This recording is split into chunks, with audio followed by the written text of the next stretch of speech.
Hello everyone, WhatsApp, क्या हाल चाल आप सभी के। This is your English educator Nikita Singh and welcome to the session जहां पर आज हम पढ़ने वाले हैं टेंसेस या फिर मैं कहूं टाइम एंड टेंस। बहुत इंपॉर्टेंट हिस्सा है आपकी ग्रामर का। आप जिस एग्जाम के लिए अपीयर होने वाले हो वहां पर टेंसेस से क्वेश्चन आते ही आते हैं। देखो, कुछ जो इंपॉर्टेंट कॉन्सेप्ट्स हैं जहां से अधिकतर क्वेश्चन पूछे जाते हैं टेंसेस। टेंसेस ना बहुत वास्ट टॉपिक है, बहुत बड़ा टॉपिक है और इसमें सिर्फ इतना नहीं पढ़ना होता कि इज एम आर के साथ आईएनजी आती है, हैज हैव या हैड के साथ वर्ब की थर्ड फॉर्म आती है, बल्कि मालूम होना चाहिए कि हर एक टेंस का मतलब क्या है, कहां पर हर एक टेंस का इस्तेमाल होता है, उससे मीनिंग क्या निकलता है सेंटेंस का। सो आज के सेशन के अंदर हम ये टेंसेस एक्चुअल में कवर करेंगे, वो भी वन शॉट में, वो भी बहुत डिटेल में।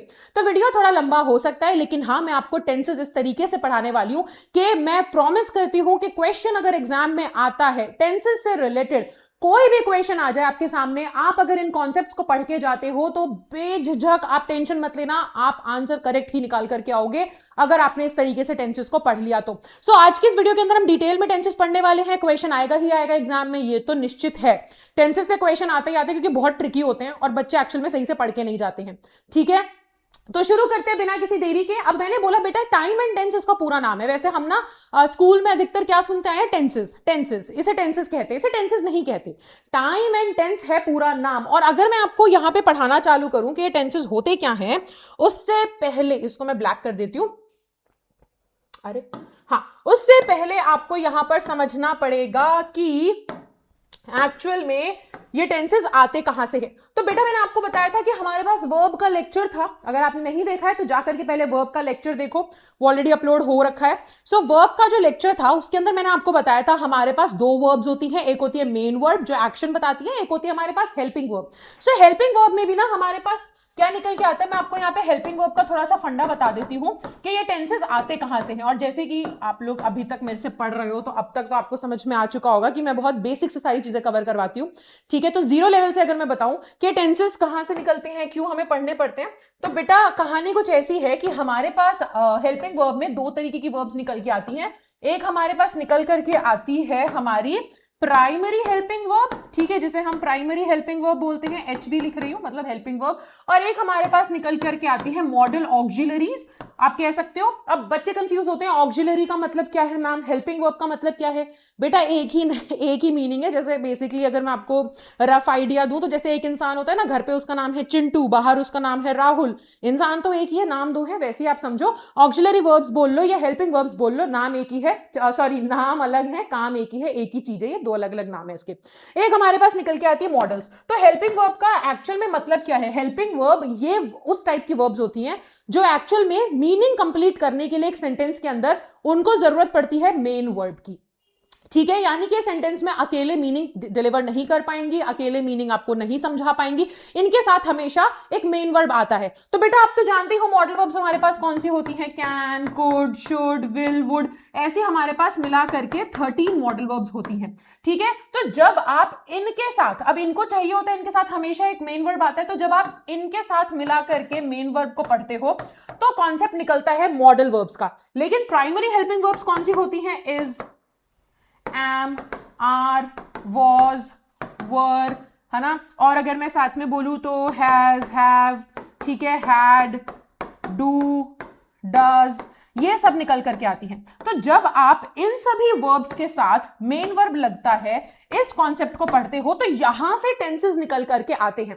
टेंसेस का मतलब है बेसिकली एक एक्शन को समझना। बेटा आप देखो यहां पर सीधी सी बात क्या है, कहानी कुछ ऐसी है कि हमने बोला ना कि वर्ब का मतलब क्या है, रफ आइडिया दूं तो वर्ब का मतलब है एक्शन, कोई भी एक्शन का परफॉर्म होना। अब हमारे पास यार देखो टाइम है जो कि किसी के काबू में नहीं है, चाहे आप इंसान हो या जानवर हो, चाहे आप मोटे हो, पतले हो, अंबानी हो, मतलब अमीर हो, गरीब हो, कुछ भी हो, टाइम आपके काबू में नहीं है, टाइम तो चलता चला जाएगा। हम तो सेंटेंसेस यूज करते रहेंगे। अभी मैं आपको पढ़ा रही हूं ये लेक्चर में, अभी 15 मिनट भी होंगे, 1 घंटे बाद भी मैं आपको कुछ कॉन्सेप्ट समझा रही होंगी। तो देखो हम जो भी एक्शन करें, चाहे पढ़ा रहे हैं या कोई चीज हो रही है, टाइम तो चलता चला जा रहा है, यानी कि टाइम में चीजें पीछे पास्ट में जा रही हैं, कुछ फ्यूचर की है, कुछ प्रेजेंट की है। टाइम चलता चला जाता है। तो हम जब ये समझने बैठते हैं ना कि कौन सा एक्शन किस पॉइंट ऑफ टाइम पर हुआ, है ना, किस हद तक वो एक्शन किस तरीके से परफॉर्म हुआ, क्या उस एक्शन के बारे में जब मैं बात कर रही हूं कि वो पास्ट का एक्शन है तो क्या वो पास्ट में खत्म हो गया था या पास्ट में वो चल रहा था। जब हम इस तरीके से सेंटेंसेस का इस्तेमाल करते हैं जहां पर हम एक्शन का रिलेशन टाइम के साथ बनाते हुए बात करते हैं, तब यहां से टेंसेस निकल के आते हैं, जो कि बहुत इंपॉर्टेंट है। देखो, आप कोई भी एक्शन अगर परफॉर्म कर रहे हो तो जाहिर सी बात है उसका एक एस्पेक्ट जरूर होगा कि यार ये काम कल तो मैं पढ़ रहा था, तो यानी कि ये काम कल हो रहा था। जब आप टेंसेस का इस्तेमाल करते हो ना, तभी आपकी स्पीच में, तभी आपके कम्युनिकेशन पॉसिबल हो सकते हैं, वरना तो कम्युनिकेशन हो ही नहीं पाएगा। तुम रोज बोलोगे मैं पढ़ रहा हूं, मैं पढ़ रहा हूं, पढ़ रहा हूं, भाई पढ़ नहीं रहे हो, पढ़ रहे थे, कल पढ़ोगे। सो हमेशा याद रखना, टेंसेस का मतलब है कि एक एक्शन किस टाइम पर परफॉर्म हुआ, इसको समझने को टेंसेस कहते हैं। और यहां पर टाइम एक बहुत बड़ा रोल प्ले करता है। सॉरी, टेंस पे टिक कर दिया।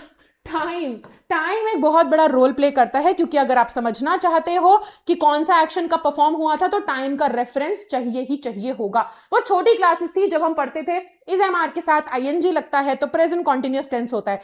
अब आपको ये नहीं पढ़ना, ये आप जानते हो, ये तुम्हें रटा हुआ है। अब तुम्हें समझना है कि प्रेजेंट कॉन्टिन्यूअस का मतलब क्या होता है, कहां पे इस्तेमाल करते हैं, किस सेंस में इस्तेमाल होता है, प्रेजेंट इंडेफिनिट क्या होता है। अब ये सारी चीजें मैं तुम्हें आज के लेक्चर में पढ़ाने वाली हूं। सो जैसे कि मैंने बताया कि देखो हमारे पास, है ना, एक्शन तो हम परफॉर्म करेंगे ही करेंगे, टाइम तो चलता चला जाएगा ही जाएगा। तो बेटा टाइम को अगर हमें समझना है कि कोई सा एक्शन किस वक्त पे परफॉर्म हुआ, तो हमें समझना पड़ेगा टाइम हमारे पास कितने टाइप का है। तो हमने जब टाइम को समझने की कोशिश करी और टाइम को हमने डिवाइड किया, तो हमें आइडिया क्या मिला बेटा, हमें आइडिया मिला कि टाइम हमारे पास 3 कैटेगरी में डिवाइड हो सकता है। जो भी चीज हो चुकी है, यानी कि देखो सुई तो जो है समय की चलती चली जा रही है, एक एक सेकंड जो गुजरता चला जा रहा है वो आपका पास्ट का हिस्सा है, चाहे फिर वो 1 सेकंड पीछे हो या फिर 1 महीने पहले की बात हो, 1 दिन, 1 साल, 10,000 साल, 10 लाख साल, आप जितने भी पहले की बात कर रहे हो समय में, जब भी सुई आगे चलती चली जाएगी पीछे का टाइम पास्ट में चला जाएगा। अभी का जो मोमेंट है ये प्रेजेंट है, और जो भी आने वाला टाइम है, चाहे 1 मिनट बाद का हो, 1 साल बाद का हो, 10 लाख साल बाद का हो, वो आपका फ्यूचर है। तो टाइम 3 ही तरीके से डिवाइड हो सकता है, यानी कि एक्शंस को अगर हमें समझना है तो पास्ट के एस्पेक्ट से, प्रेजेंट के एस्पेक्ट से एंड फ्यूचर के एस्पेक्ट से समझना होगा। ठीक है, तो अब हम यहां से क्या करते हैं बेटा, अब हम यहां से शुरू करते हैं। जैसे कि मैंने आपको ऑलरेडी बताया कि वर्ब जो है वो यही चार्ट यहां पे बना रखा है, और मैं वैसे ही बता दूं, पहले भी मैंने बच्चों को बताया कि ये मेरे सारे हैंड रिटन नोट्स हैं जिसके थ्रू मैं आपको पढ़ाती हूं। तो ये वही हैंड रिटन नोट्स हैं जो कि आपको मिल भी जाएगी पीडीएफ। ठीक है, तो वर्ब जैसे कि मैंने बताया कि हमारे पास कुछ प्राइमरी वर्ब्स होती हैं जो कि is, am, are, was, were, do, does, did, has, have, had होती है। इसके साथ मेन वर्ब को कॉम्बिनेशन में पढ़ोगे तो टेंसेस निकलेंगे। मॉडल वर्ब्स होती है हमारे पास 13, इनको अगर मेन वर्ब के साथ कॉम्बिनेशन में पढ़ोगे तो अलग कॉन्सेप्ट निकल जाता है एक। ठीक है, अब यहां पर समझना बेटा कि ये जो हमारी हेल्पिंग वर्ब्स है ना, ये एक्चुअल में कभी भी बिना मेन वर्ब के नहीं आती। इनको हमेशा, ये मैं वर्ब के टॉपिक में भी बता चुकी हूं, इनको हमेशा मीनिंग कंप्लीट करने के लिए चाहिए होता है एक मेन वर्ब।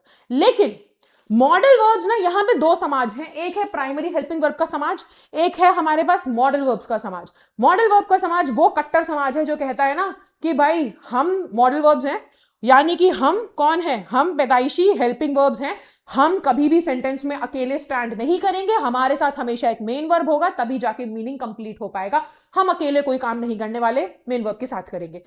ठीक है, ये वो कट्टर समाज है। लेकिन यहां पे प्राइमरी हेल्पिंग वर्ब जो है ना, ये हेल्पिंग वर्ब भी बन जाती है, ये मेन वर्ब भी बन जाती है, ये दोनों काम कर लेती हैं। अब तुम्हें पहचानना पड़ेगा कि ये किस समय पर हेल्पिंग वर्ब का रोल प्ले कर रही है, किस समय पर ये मेन वर्ब का रोल प्ले कर रही है। ठीक है, सो बेटा अब देखो, जब ये हेल्पिंग वर्ब होती हैं तो हमेशा याद रखना कि इनके साथ एक मेन वर्ब जरूर होगा। जैसे कि आपके सामने 2 सेंटेंसेस गिवन है एंड आई होप आपको दिखाई दे रहे होंगे। यहां लिखा है you are a good teacher या you are a good person, या नीचे सेंटेंस लिखा है you are doing a good job. इन दोनों ये सेंटेंसेस में देखें तो एक जगह पे आर बेटा यहां पे लिखा है जो कि हेल्पिंग वर्ब होता है, प्राइमरी हेल्पिंग वर्ब, लेकिन एक सेंटेंस में वो हेल्पिंग वर्ब का काम कर रहा है, वहीं पर दूसरे सेंटेंस के अंदर वो मेन वर्ब का काम कर रहा है।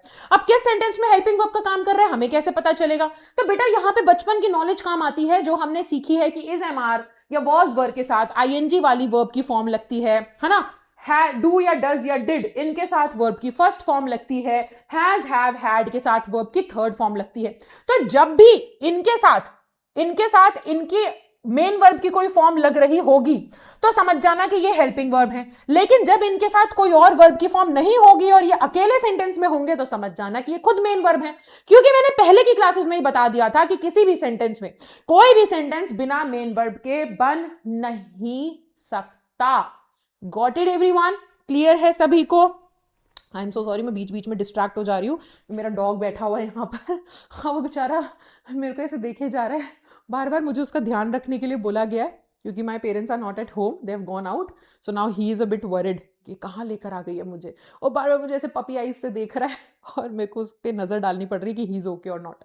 ठीक है, तो इसलिए अभी मैं मिलवाऊंगी तुम्हें उससे, उसका नाम चेरी है, राइट? तो इतना क्लियर है आप लोगों को? तो बेटा ये क्या है, यहां पे आपको समझना पड़ेगा, जैसे कि देखो you are doing a good job, तो आर के साथ हमेशा मेन वर्ब की आईएनजी फॉर्म आती है, तो यहां दी है ना आईएनजी फॉर्म, तो यानी कि आर यहां पे हेल्पिंग वर्ब है। लेकिन वहीं पर you are a good person, तुम एक अच्छे इंसान हो, आर क्या है यहां पे खुद मेन वर्ब है, तो हर सेंटेंस में मेन वर्ब तो होगा ही होगा। ठीक है, चलो अब ये इतना समझ गए कहानी, अब हम आगे आते हैं और अब यहाँ पे मैं तुम्हें थोड़े से सेंटेंसेस के बारे में बताना चाहती हूँ कि सेंटेंसेस हमारे पास कितने टाइप के होते हैं। देखो हमारे पास बेसिकली सेंटेंसेस होते हैं affirmative sentence, negative sentence, interrogative sentence, ठीक है। सो ये हमारे पास, और डबल इंटरोगेटिव सेंटेंस, ये हमारे पास कुछ अलग अलग टाइप के सेंटेंसेस होते हैं। ठीक है, ऐसे हमारे पास कुछ अलग अलग टाइप के सेंटेंसेस होते हैं। अब मैं आपको बता देती हूँ कि इन सेंटेंसेस को बनाना कैसे होता है, इनका स्ट्रक्चर क्या होता है, क्योंकि होता क्या है ना, टेंसेस में बड़ा खेल है भाई। आपको ना एक सेंटेंस दे दिया जाएगा या फिर आपको एक्चुअल में, देखो बेटा आपके एग्जाम में दो तरीके से क्वेश्चंस आ सकते हैं। अधिकतर हम उम्मीद कर रहे हैं आपके एग्जाम में 99% जो चांसेस हैं वो फिलअप्स में आ सकते हैं क्वेश्चंस, ठीक है, टेंसेस के। वरना आपसे टेंसेस के क्वेश्चन एरर करेक्शन में भी आ सकते हैं कि भैया सेंटेंस में एरर है, बताओ कहां एरर है, 4 ऑप्शन दे दिए, अब बताओ कौन से वाले सेंटेंस के कौन से वाले पार्ट में एरर है। कॉन्सेप्ट समझ में आ जाए तो फिर फिलअप हो या एरर वाले क्वेश्चन हो, दोनों ही कर लोगे, तो कॉन्सेप्ट हमें सीखना है। अब देखो यहां पर ना होता क्या है कि बच्चों को जब क्वेश्चन पूछा जाता है तो बेसिकली क्वेश्चन पता है पूछा किस टाइप से जाता है, एक सेकंड बेटा, जस्ट एक second, I am getting a bit distracted क्योंकि ये परेशान हो रहा है, बैठ जाए यहां पर।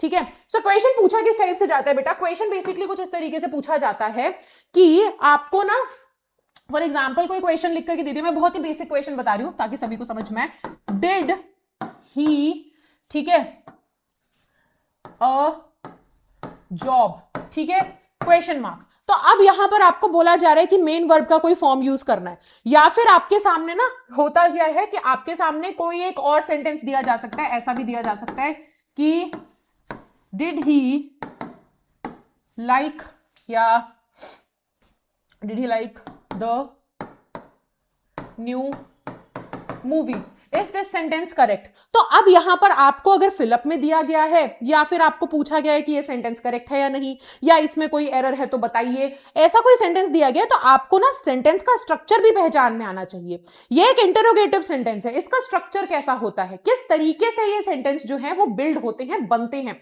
तो यहां पे हमें पता चलना चाहिए, ठीक है, कि आपके पास अलग अलग सेंटेंसेस होते हैं। एजर्टिव सेंटेंस का मतलब क्या है, जहां पे कोई बात कही जाए, बस आप एजर्ट कर रहे हो, यानी कि आप बेसिकली कोई बात कह रहे हो। अब कही हुई बात पॉजिटिव भी हो सकती है यानी कि एफर्मेटिव, कही हुई बात नेगेटिव भी हो सकती है ना। तो अब आपने बोला कि I will go to school tomorrow, ये पॉजिटिव बात है, ठीक है। वहीं पर आपने बोला कि I will not go to school tomorrow, ये नेगेटिव है। इंटरोगेटिव में सवाल पूछा जाता है, तो ये सेंटेंस बनते कैसे हैं, तो सिंपल सा एक मैं आपको फंडा बताती हूँ, ठीक है, ये मैं इरेज कर रही हूं, सिंपल सा मैं फंडा बताती हूँ, आप लोग के लिए इजी होगा इसको समझना।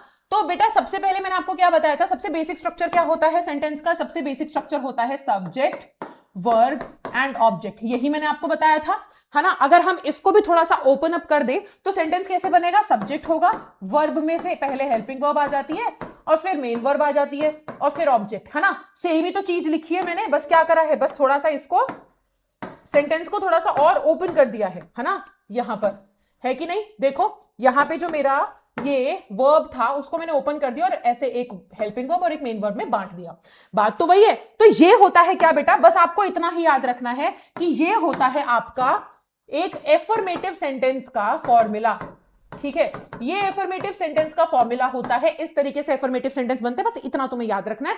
इसके बाद तुम्हें कुछ याद नहीं रखना है, इसके बाद तुम्हें बस इस तरीके से एक टेक्निक है जो मैं बच्चों को याद करवाती हूं, इस तरीके से आपको याद रखना है कि एफर्मेटिव सेंटेंस है, ठीक है।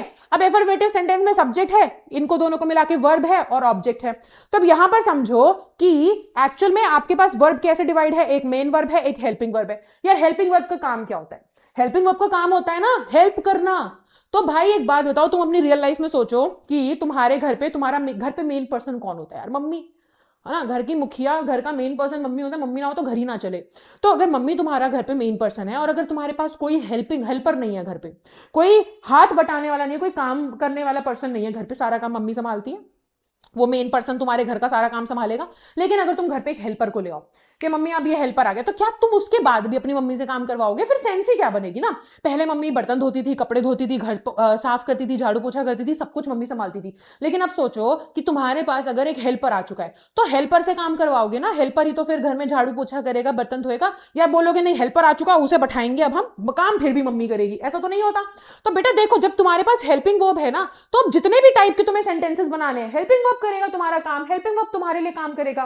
तो अगर अब मुझे नेगेटिव सेंटेंस बनाना है, ठीक है, अब मुझे अगर नेगेटिव सेंटेंस बनाना है, तो बेटा आपको बस इस सेंटेंस का ये फॉर्मूला याद रखना है, इसी से हम बाकी के सारे सेंटेंस बनाएंगे। ठीक है, तो अगर नेगेटिव सेंटेंस बनाना है आपको, तो एक सेकेंड, बैठो बैठो बैठो बैठो, यहीं बैठो। अगर तो मैं तुम्हें चेरी से मिलवा देती हूँ। तो ही इज चेरी, ठीक है, and he is super scared. Cheru hi बोल दो। तो he is cherry, he is super scared कि भाई घर पे पता नहीं मुझे कहाँ ले आई है, मेरे मम्मी पापा कहाँ चले गए हैं। ठीक है, ये भरोसा नहीं करता किसी पे भी।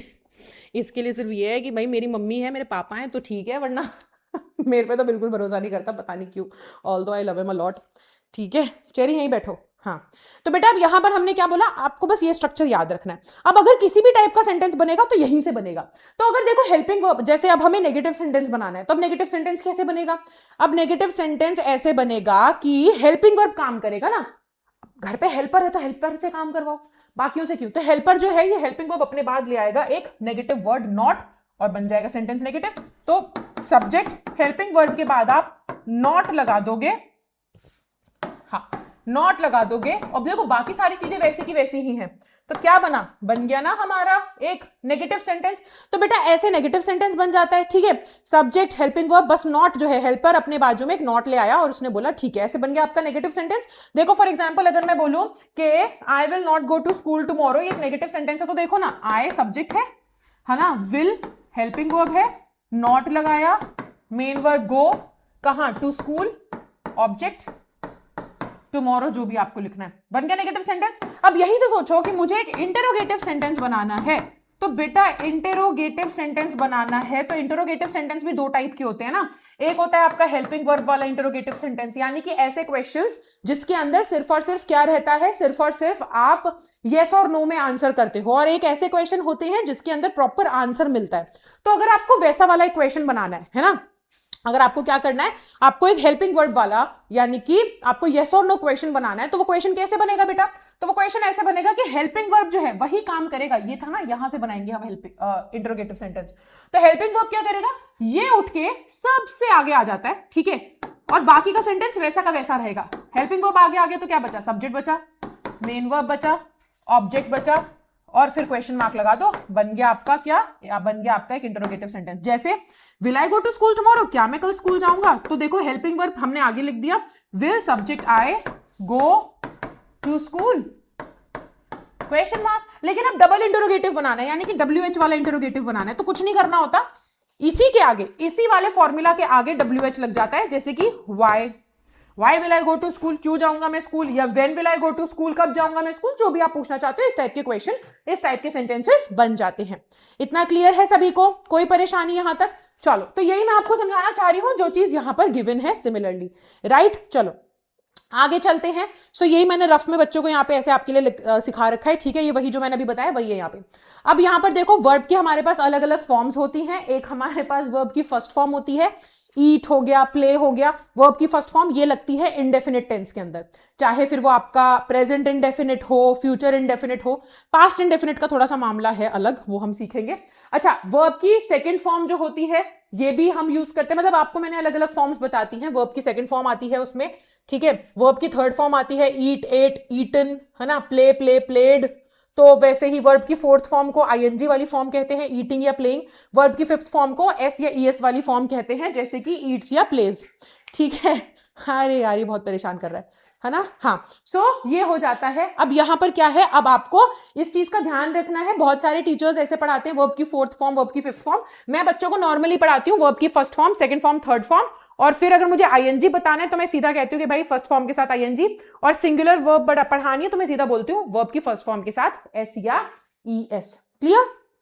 ठीक है, ओके। चलो तो अब हम क्या करेंगे, हाँ तो अब हम क्या करेंगे बेटा, आगे बढ़ते हैं। ये हमारे पास अलग अलग वो आ जाते हैं वर्ब में। अगर टेंसेस में हम देखें तो पास्ट, अगर प्रेजेंट, पास्ट का टाइम है तो जैसे मैंने बताया ना, टाइम में कोई एक्शन हो रहा होगा। टेंसेस का मतलब क्या है, किसी टाइम पर कोई एक्शन परफॉर्म हो रहा है तो उस एक्शन के अलग अलग लेवल होते हैं परफॉर्मेंस के। इंडेफिनिट टेंस क्या कहता है, जनरल स्टेटमेंट कि ये काम होता है या ये काम हुआ था या ये काम होगा। कंटिन्यूअस जो है वो कहता है कि किसी भी पर्टिकुलर टाइम में, अब आपके पास 3 लेवल के टाइम है, पास्ट, प्रेजेंट या फ्यूचर। कंटिन्यूअस कहता है कि काम हो रहा है या हो रहा था या फ्यूचर में हो रहा होगा, यानी कि कंटिन्यू होगा एक्शन में।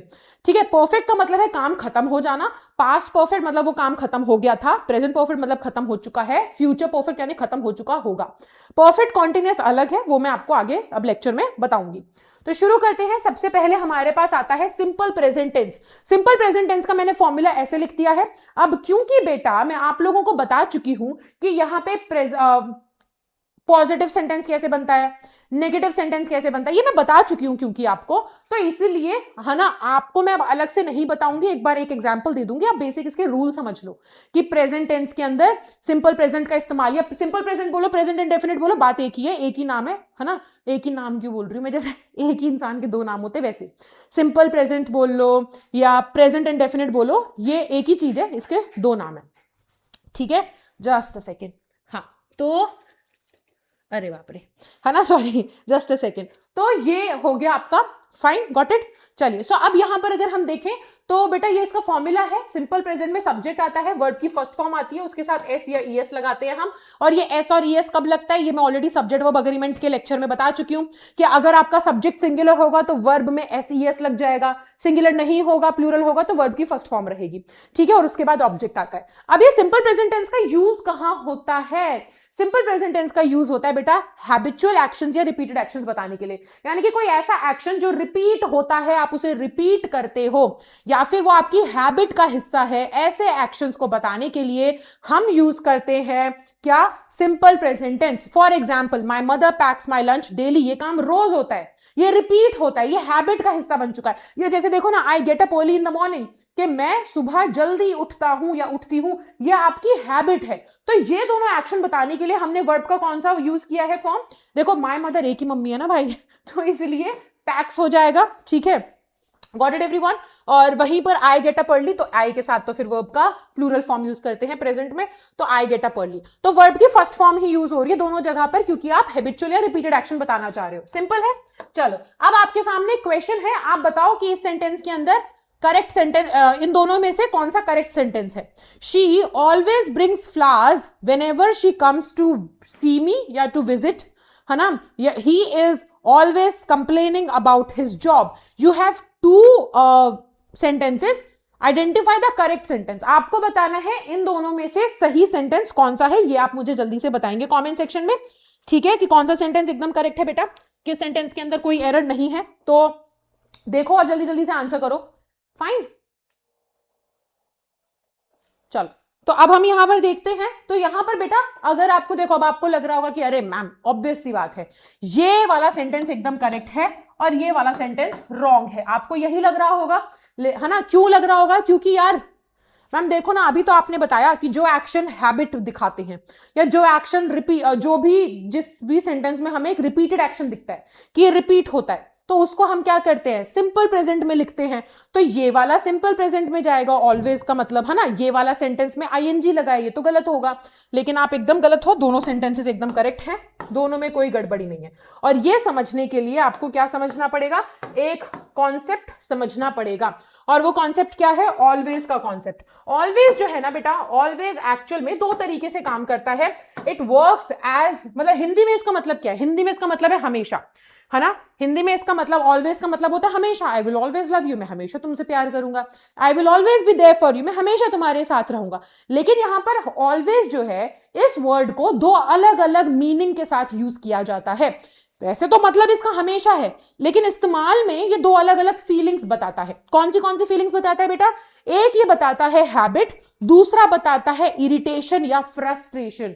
अब देखो, हैबिट में हम जैसे कई बार यूज करते हैं ना कि I am always on time, या फिर अगर मैं बोलूं कि हम ऐसे भी बोलते हैं ना कि शी ऑलवेज, जैसे अभी हमने एक सेंटेंस में यूज किया, she always brings flowers whenever she comes to see me, वो हमेशा फूल लाती है जब भी वो मुझसे मिलने आती है। तो बेटा यहां पर अगर हम ऑलवेज या हमेशा का इस्तेमाल करें तो हमेशा से हम एक आदत भी दिखाते हैं कि यार वो हमेशा जो है ना, वो हमेशा मैं जब उदास होती हूँ तो वो हमेशा मुझे फोन करता है, वो हमेशा मेरे साथ रहती है, वो हमेशा मेरी हेल्प करती है प्रॉब्लम में। तो यहां पर आप समझ रहे हो कि हमेशा यानी कि एक हैबिट है। लेकिन हमेशा का इस्तेमाल हम तब भी करते हैं जब हम इरिटेट हो जाते हैं कि यार ये हमेशा ही इतना जोर से चिल्लाता है, ये हमेशा गुस्सा करता रहता है, ये हमेशा जब भी इससे मिलने जाओ हमेशा अपने बॉस की बुराई करता रहता है। तो कहीं ना कहीं इरिटेशन भी दिखाते हैं। तो आपको सेंटेंस के मीनिंग से समझना पड़ेगा कि हैबिट बताना चाह रहा है या इरिटेशन। क्योंकि अगर ये वर्ड ऑलवेज ये डाइसी होता है, ये अगर हैबिट बताएगा तो सिंपल प्रेजेंट टेंस में लिखा जाएगा, लेकिन अगर ये इरिटेशन या फ्रस्ट्रेशन बताएगा तो प्रेजेंट कॉन्टिन्यूअस टेंस आएगा।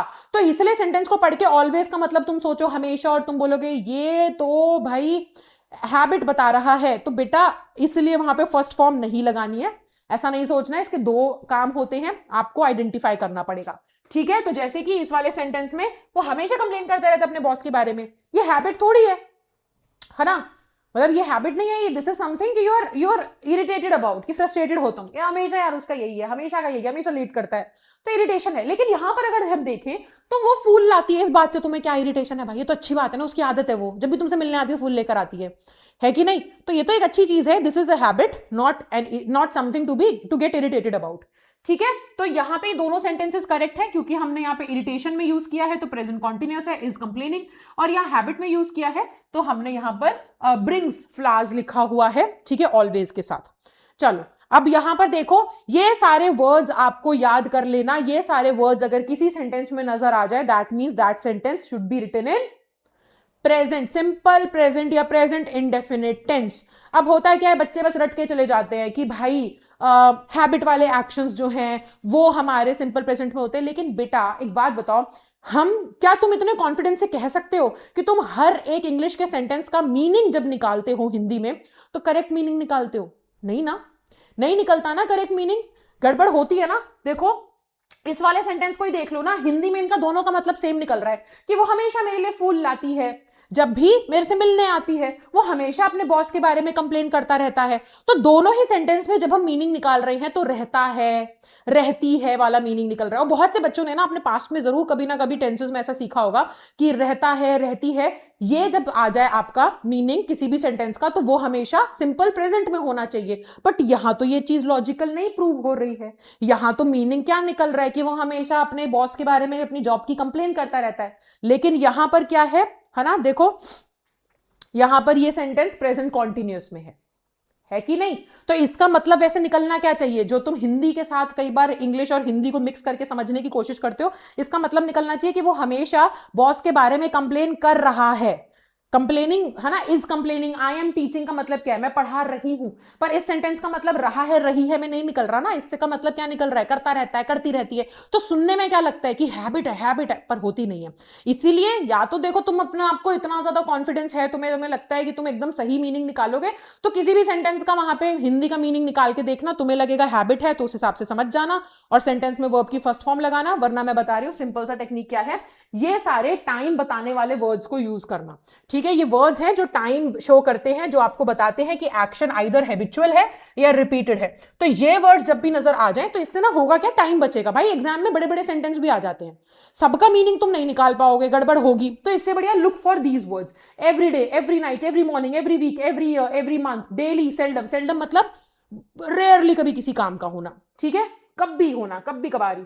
ठीक है, ओकेजनली, मुश्किल, मतलब ओकेजनली एज इन के हाँ मैं अपने दोस्तों से ओकेजनली मिलता हूं, यानी कि साल में एक आधा बार बर्थडेज पे मिलना हो जाता है। फ्रीक्वेंटली यानी कि जल्दी जल्दी। ठीक है, never, often, usually, generally, once a week, once a month, once a year, once a day, twice a day, twice a week, twice a month, twice a year, thrice, जो भी वर्ड ऐसे लिखे हैं, इन सब का मतलब है कि यहां पर इन वर्ड्स का अगर यूज हुआ है तो इसके साथ वर्ब की फर्स्ट फॉर्म आएगी, क्योंकि ये हैबिट वाले या रिपीट होने वाले एक्शन बता रहा है। Got it? और देखो इसमें ऑलवेज नहीं लिखा क्योंकि ऑलवेज एक एक्सेप्शन है। आगे आ जाओ। तो यहां पर अब देखो अगला जो हमारे पास आता है, अगला क्या है बेटा हमारे पास?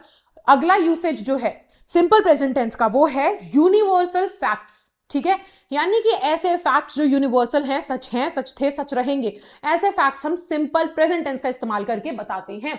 ठीक है, जैसे कि अब ये क्वेश्चन आपको मुझे आंसर करके बताना है। साइंटिस्ट्स, ठीक है, in ancient times believed that the sun revolves around the earth. Is this sentence correct? Yes or no? Video को पॉज करो और जल्दी से बताओ अगर इस सेंटेंस में एरर है तो कहां है, वरना अगर ये करेक्ट है तो बोलो करेक्ट। ठीक है, मैं आपको तब तक बताती हूं कि इस सेंटेंस में एरर तो है, लेकिन वो एरर कहां है। सो वो एरर बेटा जो है वो एक्चुअल में सेंटेंस को अगर आप दोबारा से रीड करेंगे तो आपको समझ में आएगा कि एरर यहां पे है। यार देखो हमने क्या बोला कि यूनिवर्सल फैक्ट को ही सिंपल प्रेजेंट में लिखते हैं, तो अब तुमने बहुत ही छोटी सी चीज मिस कर दी। साइंटिस्ट एंशिएंट टाइम्स यानी पुराने टाइम्स में माना करते थे, बिलीव किया करते थे कि सूरज पृथ्वी के चक्कर लगाता है। बट क्या ये यूनिवर्सल फैक्ट है? सूरज तो पृथ्वी के चक्कर लगाता ही नहीं है, अर्थ रिवॉल्व करती है सन के अराउंड। तो ये जो वो चीज को बिलीव करते थे, this thing is not true. अगर ये तब भी ट्रू होती, आज भी ट्रू है, आगे भी ट्रू होती, यहां लिखा होता अर्थ रिवॉल्व्स अराउंड दी सन, तो करेक्ट होता कि वो अभी भी रिवॉल्व करती है। लेकिन बेटा ये जो स्टेटमेंट है ये यूनिवर्सल फैक्ट नहीं है। ये पहले वो मानते थे बट ये गड़बड़ है, ये गलत है। बाद में प्रूव हुआ कि अर्थ रिवॉल्व करती है, सन नहीं। तो यहां रिवॉल्व्स नहीं, एरर क्या है बेटा? एरर है कि यहां पर, और करेक्शन क्या हम देंगे? करेक्शन ये है कि यहां पर रिवॉल्व्स की जगह रिवॉल्व, देखो स्पेलिंग गलत लिख दी, रिवॉल्व्ड अराउंड दी सन आना चाहिए, sorry, sun revolved around the earth आना चाहिए। चलो अब यहां पर देखो, अगर यहां हम देखें तो यहां लिखा है पीपल इन ओल्डन डेज, या फिर पुराने समय में ancient days, used to believe that the gravitational force pulls everything towards the ground. Is this sentence correct or not? जल्दी से आप लोग इसका कमेंट्स में आंसर करेंगे, वीडियो को पॉज करो और आंसर करो। तो ये सेंटेंस अगर हम देखें तो दिस सेंटेंस इज करेक्ट, क्योंकि क्या बोल रहे हैं देखो, यहां पे जो भी बात कही जा रही है वो सही है कि लोग पुराने जमाने में बिलीव किया करते थे। ठीक है, बिलीव यहां पर लिखा हुआ है, यूज्ड टू बिलीव, है ना, दैट द ग्रेविटेशनल, कि जो ग्रेविटेशनल फोर्स है ये हर एक चीज को नीचे खींचता है। तो बेटा ये जिस चीज को बिलीव करते थे वो तब भी सच थी, गुरुत्वाकर्षण, ग्रेविटेशन नीचे ही खींचता है ना, आज भी सच है और आगे भी सच रहेगी, सच रहेगी।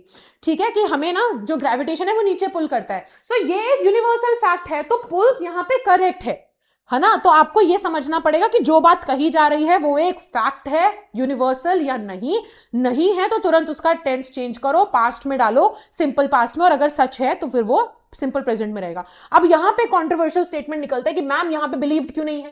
क्योंकि वो तो बिलीव किया करते थे ना, तो बिलीव्ड होना चाहिए। तो बेटा आप यहां ध्यान दो कि यूज्ड टू जो है वो पास्ट के एक्शन या पास्ट की हैबिट बताने के लिए यूज होता है, और उसके बाद हमेशा वर्ब की फर्स्ट फॉर्म आती है अगर आप यूज्ड टू की मदद से पास्ट की हैबिट बताना चाह रहे हो तो।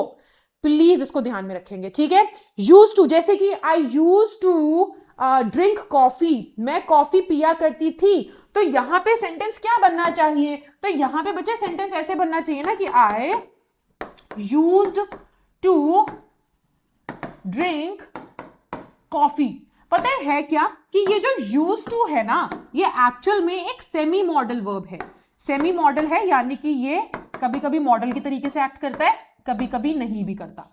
ठीक है, तो ये सेमी मॉडल वर्ब है। तो मॉडल वर्ब के बाद तो हमेशा वर्ब की फर्स्ट फॉर्म ही आती है, तो कभी भी यूज टू के बाद ड्रिंक का ड्रैंक मत कर देना, वर्ब की सेकंड फॉर्म मत लगा देना, या ड्रिंक ड्रैंक ड्रंक मत कर देना, थर्ड फॉर्म मत लगा देना। यूज टू के बाद हमेशा फर्स्ट फॉर्म आती है, और जब आप यूज टू के साथ फर्स्ट फॉर्म लगाते हो तो ये हमेशा पास्ट की हैबिट बताती है कि भाई मैं कॉफी पिया करती थी। I use to play basketball in school, मैं स्कूल में बास्केटबॉल खेला करती थी। ठीक है, लेकिन इसमें भी एक ट्विस्ट है तुम बोलोगे बहुत ट्विस्ट है मैम, इसमें भी एक ट्विस्ट है कि अगर आप ना यूज टू के पहले कोई भी आईएनजी फॉर्म, सॉरी आईएनजी क्यों बोल रही हूं, कोई भी बी की फॉर्म आ जाती है, यानी कि इज, एम, आर, वॉज, वर, इसके पहले अगर कोई भी बी की फॉर्म आ जाती है, बी की फॉर्म आपको पता होगी, is, am, are, was, were, be, been, being, ये होती हैं, इनमें से कोई आ जाती है तो यूज टू के बाद आईएनजी आएगा। ठीक है, और वो प्रेजेंट हैबिट बताएगा। तो please look out for that, आपके एग्जाम के अंदर आपको इसका ध्यान रखना है। अब मैं देखो बता रही हूं, I am used to dash coffee daily, ठीक है, या फिर I use to dash coffee daily. अब यहां पर अगर देखा जाए तो बेटा क्या होना चाहिए करेक्ट आंसर, तो अब यहां पर आपको समझना पड़ेगा कि यूज टू का इस्तेमाल कैसे हुआ है। यहां पर भी यूज टू है, यहां भी यूज टू है, लेकिन क्या यूज टू से पहले is, am are, was, were, be, been, being, इनमें से ऐसा कुछ लिखा है? नहीं। तो यानी कि ये यूज टू यहाँ पे सेमी मॉडल का काम कर रहा है। इसके बाद वर्ब की फर्स्ट फॉर्म आनी चाहिए, ड्रिंक आएगा यहाँ पे, और ये मीनिंग क्या दे रहा है? ये दे रहा है पास्ट की हैबिट का मीनिंग, कि मैं ना पिया करती थी कॉफी डेली, डेली पिया करती थी। लेकिन यहां में यूज टू के पहले is, am are, was, were, be, been, being में से यानी कि बी की एक फॉर्म लिखी हुई है। अब अगर कोई फॉर्म आ जाती है यूज टू से पहले बी की, तो इसके बाद आप आईएनजी वाली फॉर्म यूज करोगे, और इसका मतलब है कि मेरी अभी की आदत है, I am use to drinking coffee daily, मेरे को आदत है रोज कॉफी पीने की। ये समझ में आया? तो यहां पे ये दोनों फंडा है, ये आपको ध्यान रखना है। तो इसलिए यहां पे यूज टू के साथ बिलीव लिखा है, बिलीव्ड नहीं लिखा। लोग पुराने जमाने में माना करते थे, ठीक है। चलो अब आगे आ जाते हैं, प्रेजेंट कॉन्टिन्यूअस टेंस को समझते हैं। तो मेन आपका जो मेजर यहां पे समझने का था वो यही था कि एक तो हैबिचुअल एक्शंस या फिर रिपीटेड एक्शंस या यूनिवर्सल फैक्ट्स के लिए हम सिंपल प्रेजेंट टेंस का इस्तेमाल करते हैं। प्रेजेंट कॉन्टिन्यूअस का इस्तेमाल कहां होता है बेटा? प्रेजेंट कॉन्टिन्यूअस का पहले स्ट्रक्चर देखो, सब्जेक्ट होता है, इज, एम, आर के बाद आईएनजी फॉर्म लगती है और ऑब्जेक्ट लगता है, ठीक है, ध्यान में। अच्छा, मैं एक और चीज बताना चाहती हूं पहले तो सिंपल प्रेजेंट टेंस के बारे में, कि सिंपल प्रेजेंट टेंस का स्ट्रक्चर क्या होता है बेटा? एक एफर्मेटिव सेंटेंस, एक एफर्मेटिव सेंटेंस है सिंपल प्रेजेंट टेंस में, तो उसका स्ट्रक्चर होता है सब्जेक्ट, वर्ब की फर्स्ट फॉर्म, अगर सब्जेक्ट सिंगुलर है तो एस या ईएस भी लग जाएगा, और अगर नहीं है तो नहीं लगेगा, और उसके बाद ऑब्जेक्ट। यानी कि सेंटेंस कैसा बनेगा? सेंटेंस बनेगा कि आई ड्रिंक कॉफी डेली। ये मेरा क्या हो गया? ये मेरा एक एफर्मेटिव सेंटेंस हो गया, पॉजिटिव सेंटेंस हो गया, जिसके अंदर मैंने सब्जेक्ट, वर्ब, ऑब्जेक्ट का इस्तेमाल किया है, और ये हमारी मेन वर्ब है। लेकिन वहीं पर बेटा अगर मुझे नेगेटिव सेंटेंस बनाना है तो हमेशा याद रखना, नेगेटिव सेंटेंस बनाने के लिए हम क्या करते हैं? आपको हेल्पिंग वर्ब लगानी पड़ती है। तो अगर यहां हेल्पिंग वर्ब नहीं दी है तो याद रखो, काम एक्स्ट्रा काम करने के लिए हेल्पर ही आएगा, और यहां पे हेल्पिंग वर्ब होती है डू या डज, ठीक है। अगर सब्जेक्ट सिंगुलर है तो डज आ जाएगा, एस लगा हुआ है तो डज आएगा, और अगर सब्जेक्ट प्लूरल है तो फिर आपका डू आएगा। ये मैंने सब्जेक्ट वर्ब एग्रीमेंट की वीडियो में ऑलरेडी कवर किया है, पहले आ चुकी है इसके बारे में वीडियो, वो देख लो, अच्छे से समझ में आएगा, ठीक है। तो यहां पर क्या होगा? तो मैं लिखूंगी आई डू नॉट, डू लगाया, हेल्पिंग वर्ब, सब्जेक्ट, नॉट लगाया, ड्रिंक, मेन वर्ब लगाया, कॉफी डेली, मैं नहीं पीती कॉफी डेली, ऑब्जेक्ट, ठीक है। तो इस तरीके से, और क्वेश्चन बनाना पड़ेगा तो हेल्पिंग वर्ब आगे आएगा, do I drink coffee daily, simple. चलो अब आ जाओ प्रेजेंट कॉन्टिन्यूअस पे। प्रेजेंट कॉन्टिन्यूअस का मतलब क्या होता है बेटा? प्रेजेंट कॉन्टिन्यूअस का मतलब सीधा सा ये होता है कि कोई काम प्रेजेंट में हो रहा है, ठीक है, उसके लिए हम इज, एम, आर के साथ आईएनजी का इस्तेमाल करते हैं। ये हेल्पिंग वर्ब है, ये मेन वर्ब है, आपको पता है नेगेटिव करना है तो इसी हेल्पिंग वर्ब के बाद नॉट आता है। अब इसका ये तो सब बचपन में सीखा है, एक्शन बेसिकली इसका यूसेज कहां है वो समझते हैं। तो देखो, कोई भी अगर आप एक्शन बताना चाहते हो कि वो कंटिन्यूटी में है, चल रहा है, ठीक है, ऑन गोइंग है, तो हम प्रेजेंट कॉन्टिन्यूअस का इस्तेमाल करते हैं। I am talking to the manager of this shop, मैं इस शॉप के मैनेजर से बात कर रही हूं, यानी कि अभी प्रेजेंट में काम हो रहा है, ठीक है। दूसरा बेटा आपको यहां पर अब समझना पड़ेगा, हमने ना देखो हर सेंटेंस को आप प्रेजेंट कॉन्टिन्यूअस में नहीं लिख सकते, ये बहुत कम बच्चों को बात पता है। हर सेंटेंस प्रेजेंट कॉन्टिन्यूअस टेंस में नहीं लिखा जा सकता, कुछ ही सेंटेंसेस को प्रेजेंट कॉन्टिन्यूअस में लिख सकते हैं। कौन से सेंटेंसेस हैं वो? देखो, आपने ये लाइन तो बहुत ही ज्यादा सुनी होगी कि आई एम लविंग इट। कहां सुनी है मालूम है? मैकडॉनल्ड्स की ये टैग लाइन है ना, परा, उसमें लिखा था ना आई एम लविंग इट। तो यहां पे अगर हम देखें तो ये सेंटेंस पता है एक्चुअल में ग्रामेटिकली गलत है, ये इसको यूज नहीं होना चाहिए, ये एक्चुअल में ग्रामेटिकली करेक्ट नहीं है, गलत है। हाँ, लेकिन हम इसको फिर भी इसलिए यूज कर रहे हैं क्योंकि देखो एक लाइसेंस होता है, लाइसेंस का मतलब है आप टैगलाइंस बना रहे हो, है ना, तो इसमें आप यूज कर भी सकते हो, बट अगर ग्रामेटिकली देखा जाए तो ये सेंटेंस गलत है। अभी बीच में ना कुछ एक आधा साल पहले एक मीम बहुत ही ज्यादा वायरल हुआ था, और वो मीम था कि so beautiful, so elegant, just looking like a wow. अब ये जो मीम वायरल हुआ था, ये भी बेसिकली सेंटेंस उसका गलत है। लुकिंग अगर तुम बोल रहे हो तो लुकिंग नहीं होता, लुकिंग जैसा वर्ड हम यूज नहीं करते इंग्लिश में। तो यानी कि अब तुम्हें एक नया कॉन्सेप्ट सीखना है कि प्रेजेंट कॉन्टिन्यूअस टेंस कहां कहां यूज होगा, कहां कहां यूज नहीं होगा। ठीक है, ये सेंटेंस दोनों गलत क्यों है अभी आपको पता चलेगा। इसके पीछे का सिंपल सा लॉजिक है, हमारे पास एक कॉन्सेप्ट होता है स्टेटिव वर्ब नाम से।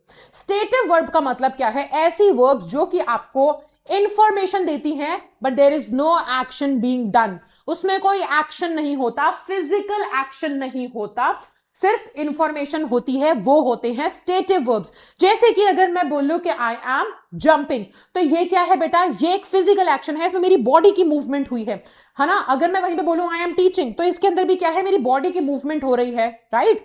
अच्छा, अगर मैं बोलूं टॉकिंग, तो मेरा मुंह चलेगा ना, बॉडी मूवमेंट है ना। तो ऐसे बहुत running, walking, crying, body movement है यार उसके अंदर। सो ये सारे वर्ड्स जो है इसके अंदर क्या होता है, इसके अंदर फिजिकल मूवमेंट, जिन एक्शंस में, जिस भी वर्ब में आप जिसको फिजिकली एक्ट करके दिखा सकते हो, वो होते हैं आपके एक्शन वाले वर्ब, और उसको हम कॉन्टिन्यूअस टेंस में लिखते हैं, can be written in continuous tense, present continuous में आ जाएगा। लेकिन जिस एक्शन में कोई भी फिजिकल मूवमेंट नहीं है, सिर्फ इंफॉर्मेशन है, उसको आप कॉन्टिन्यूअस टेंस में नहीं लिख सकते। जैसे कि अगर मैं बोलूं आई एम लविंग इट, तो बेटा लविंग इट तो ये इंफॉर्मेशन है ना कि मुझे तो ये बहुत अच्छा लग रहा है।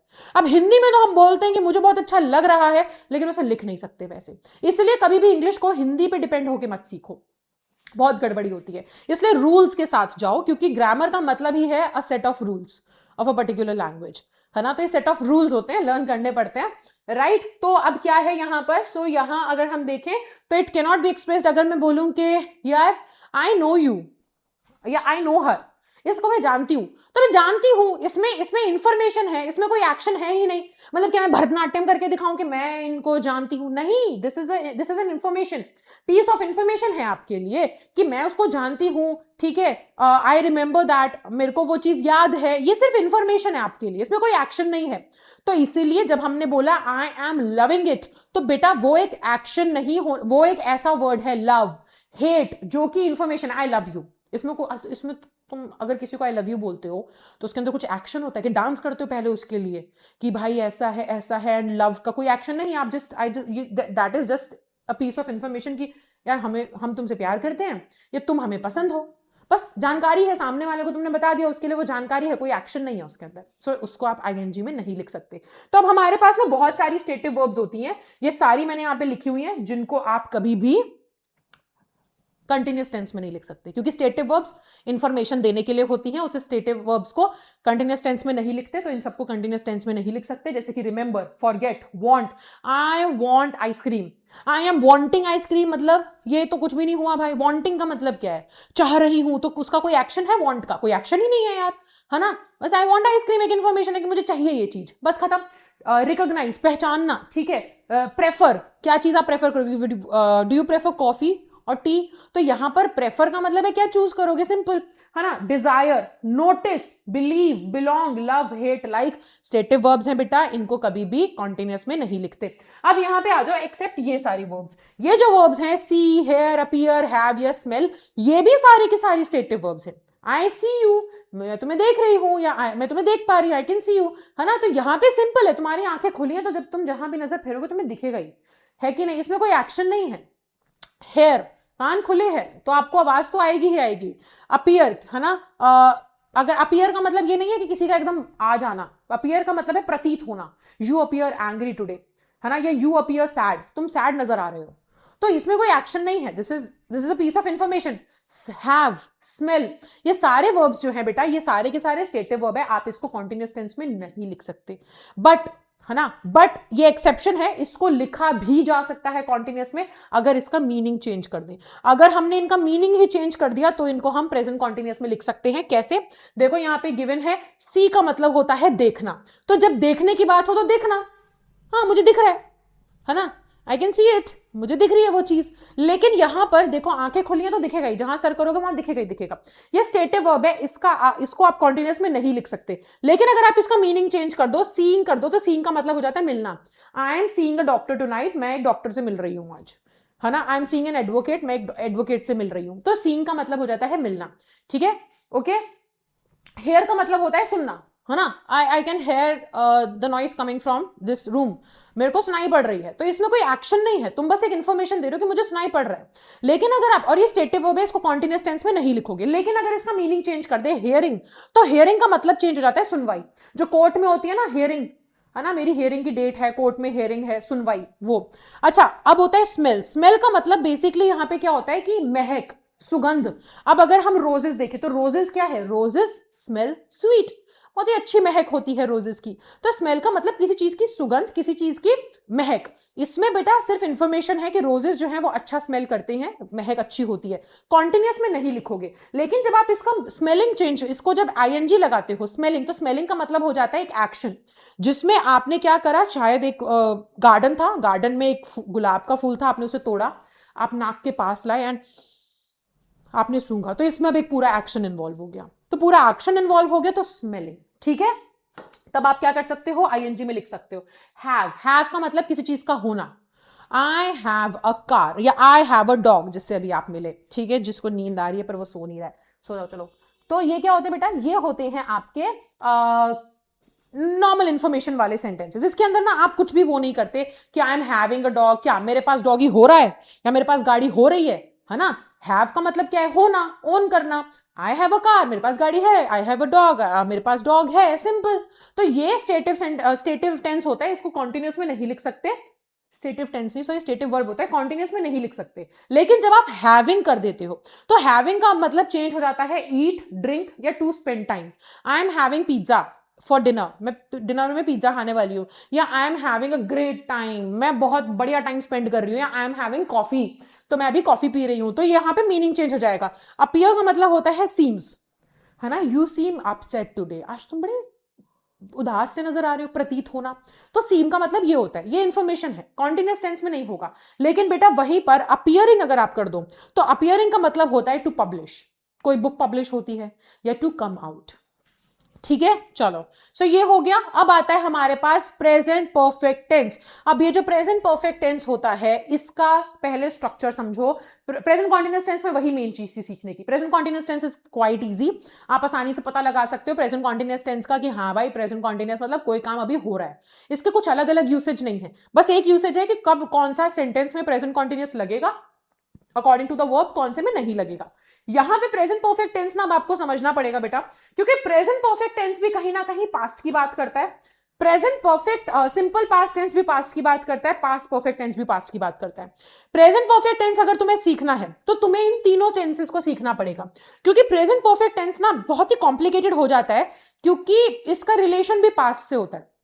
मतलब कि प्रेजेंट परफेक्ट अगर मैं लेमैन लैंग्वेज में, बहुत कॉमन लैंग्वेज में समझाऊं, तो इसका मतलब होता है कोई एक्शन जो पास्ट में शुरू हुआ था लेकिन अभी तक चल रहा है, या अभी अभी जाकर के खत्म हुआ है, ठीक है। तो वो होता है हमारा क्या, प्रेजेंट परफेक्ट टेंस। मैंने परफेक्ट का मतलब क्या समझाया था कि काम का फिनिश होना।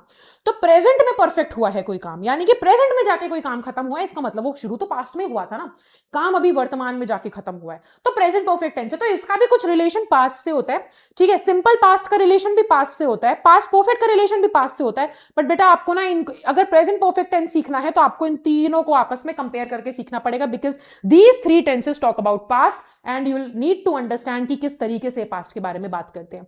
सो देखो, अब मैं आपको ना ये टेंस जो है वो टाइमलाइन के साथ समझाने वाली हूं।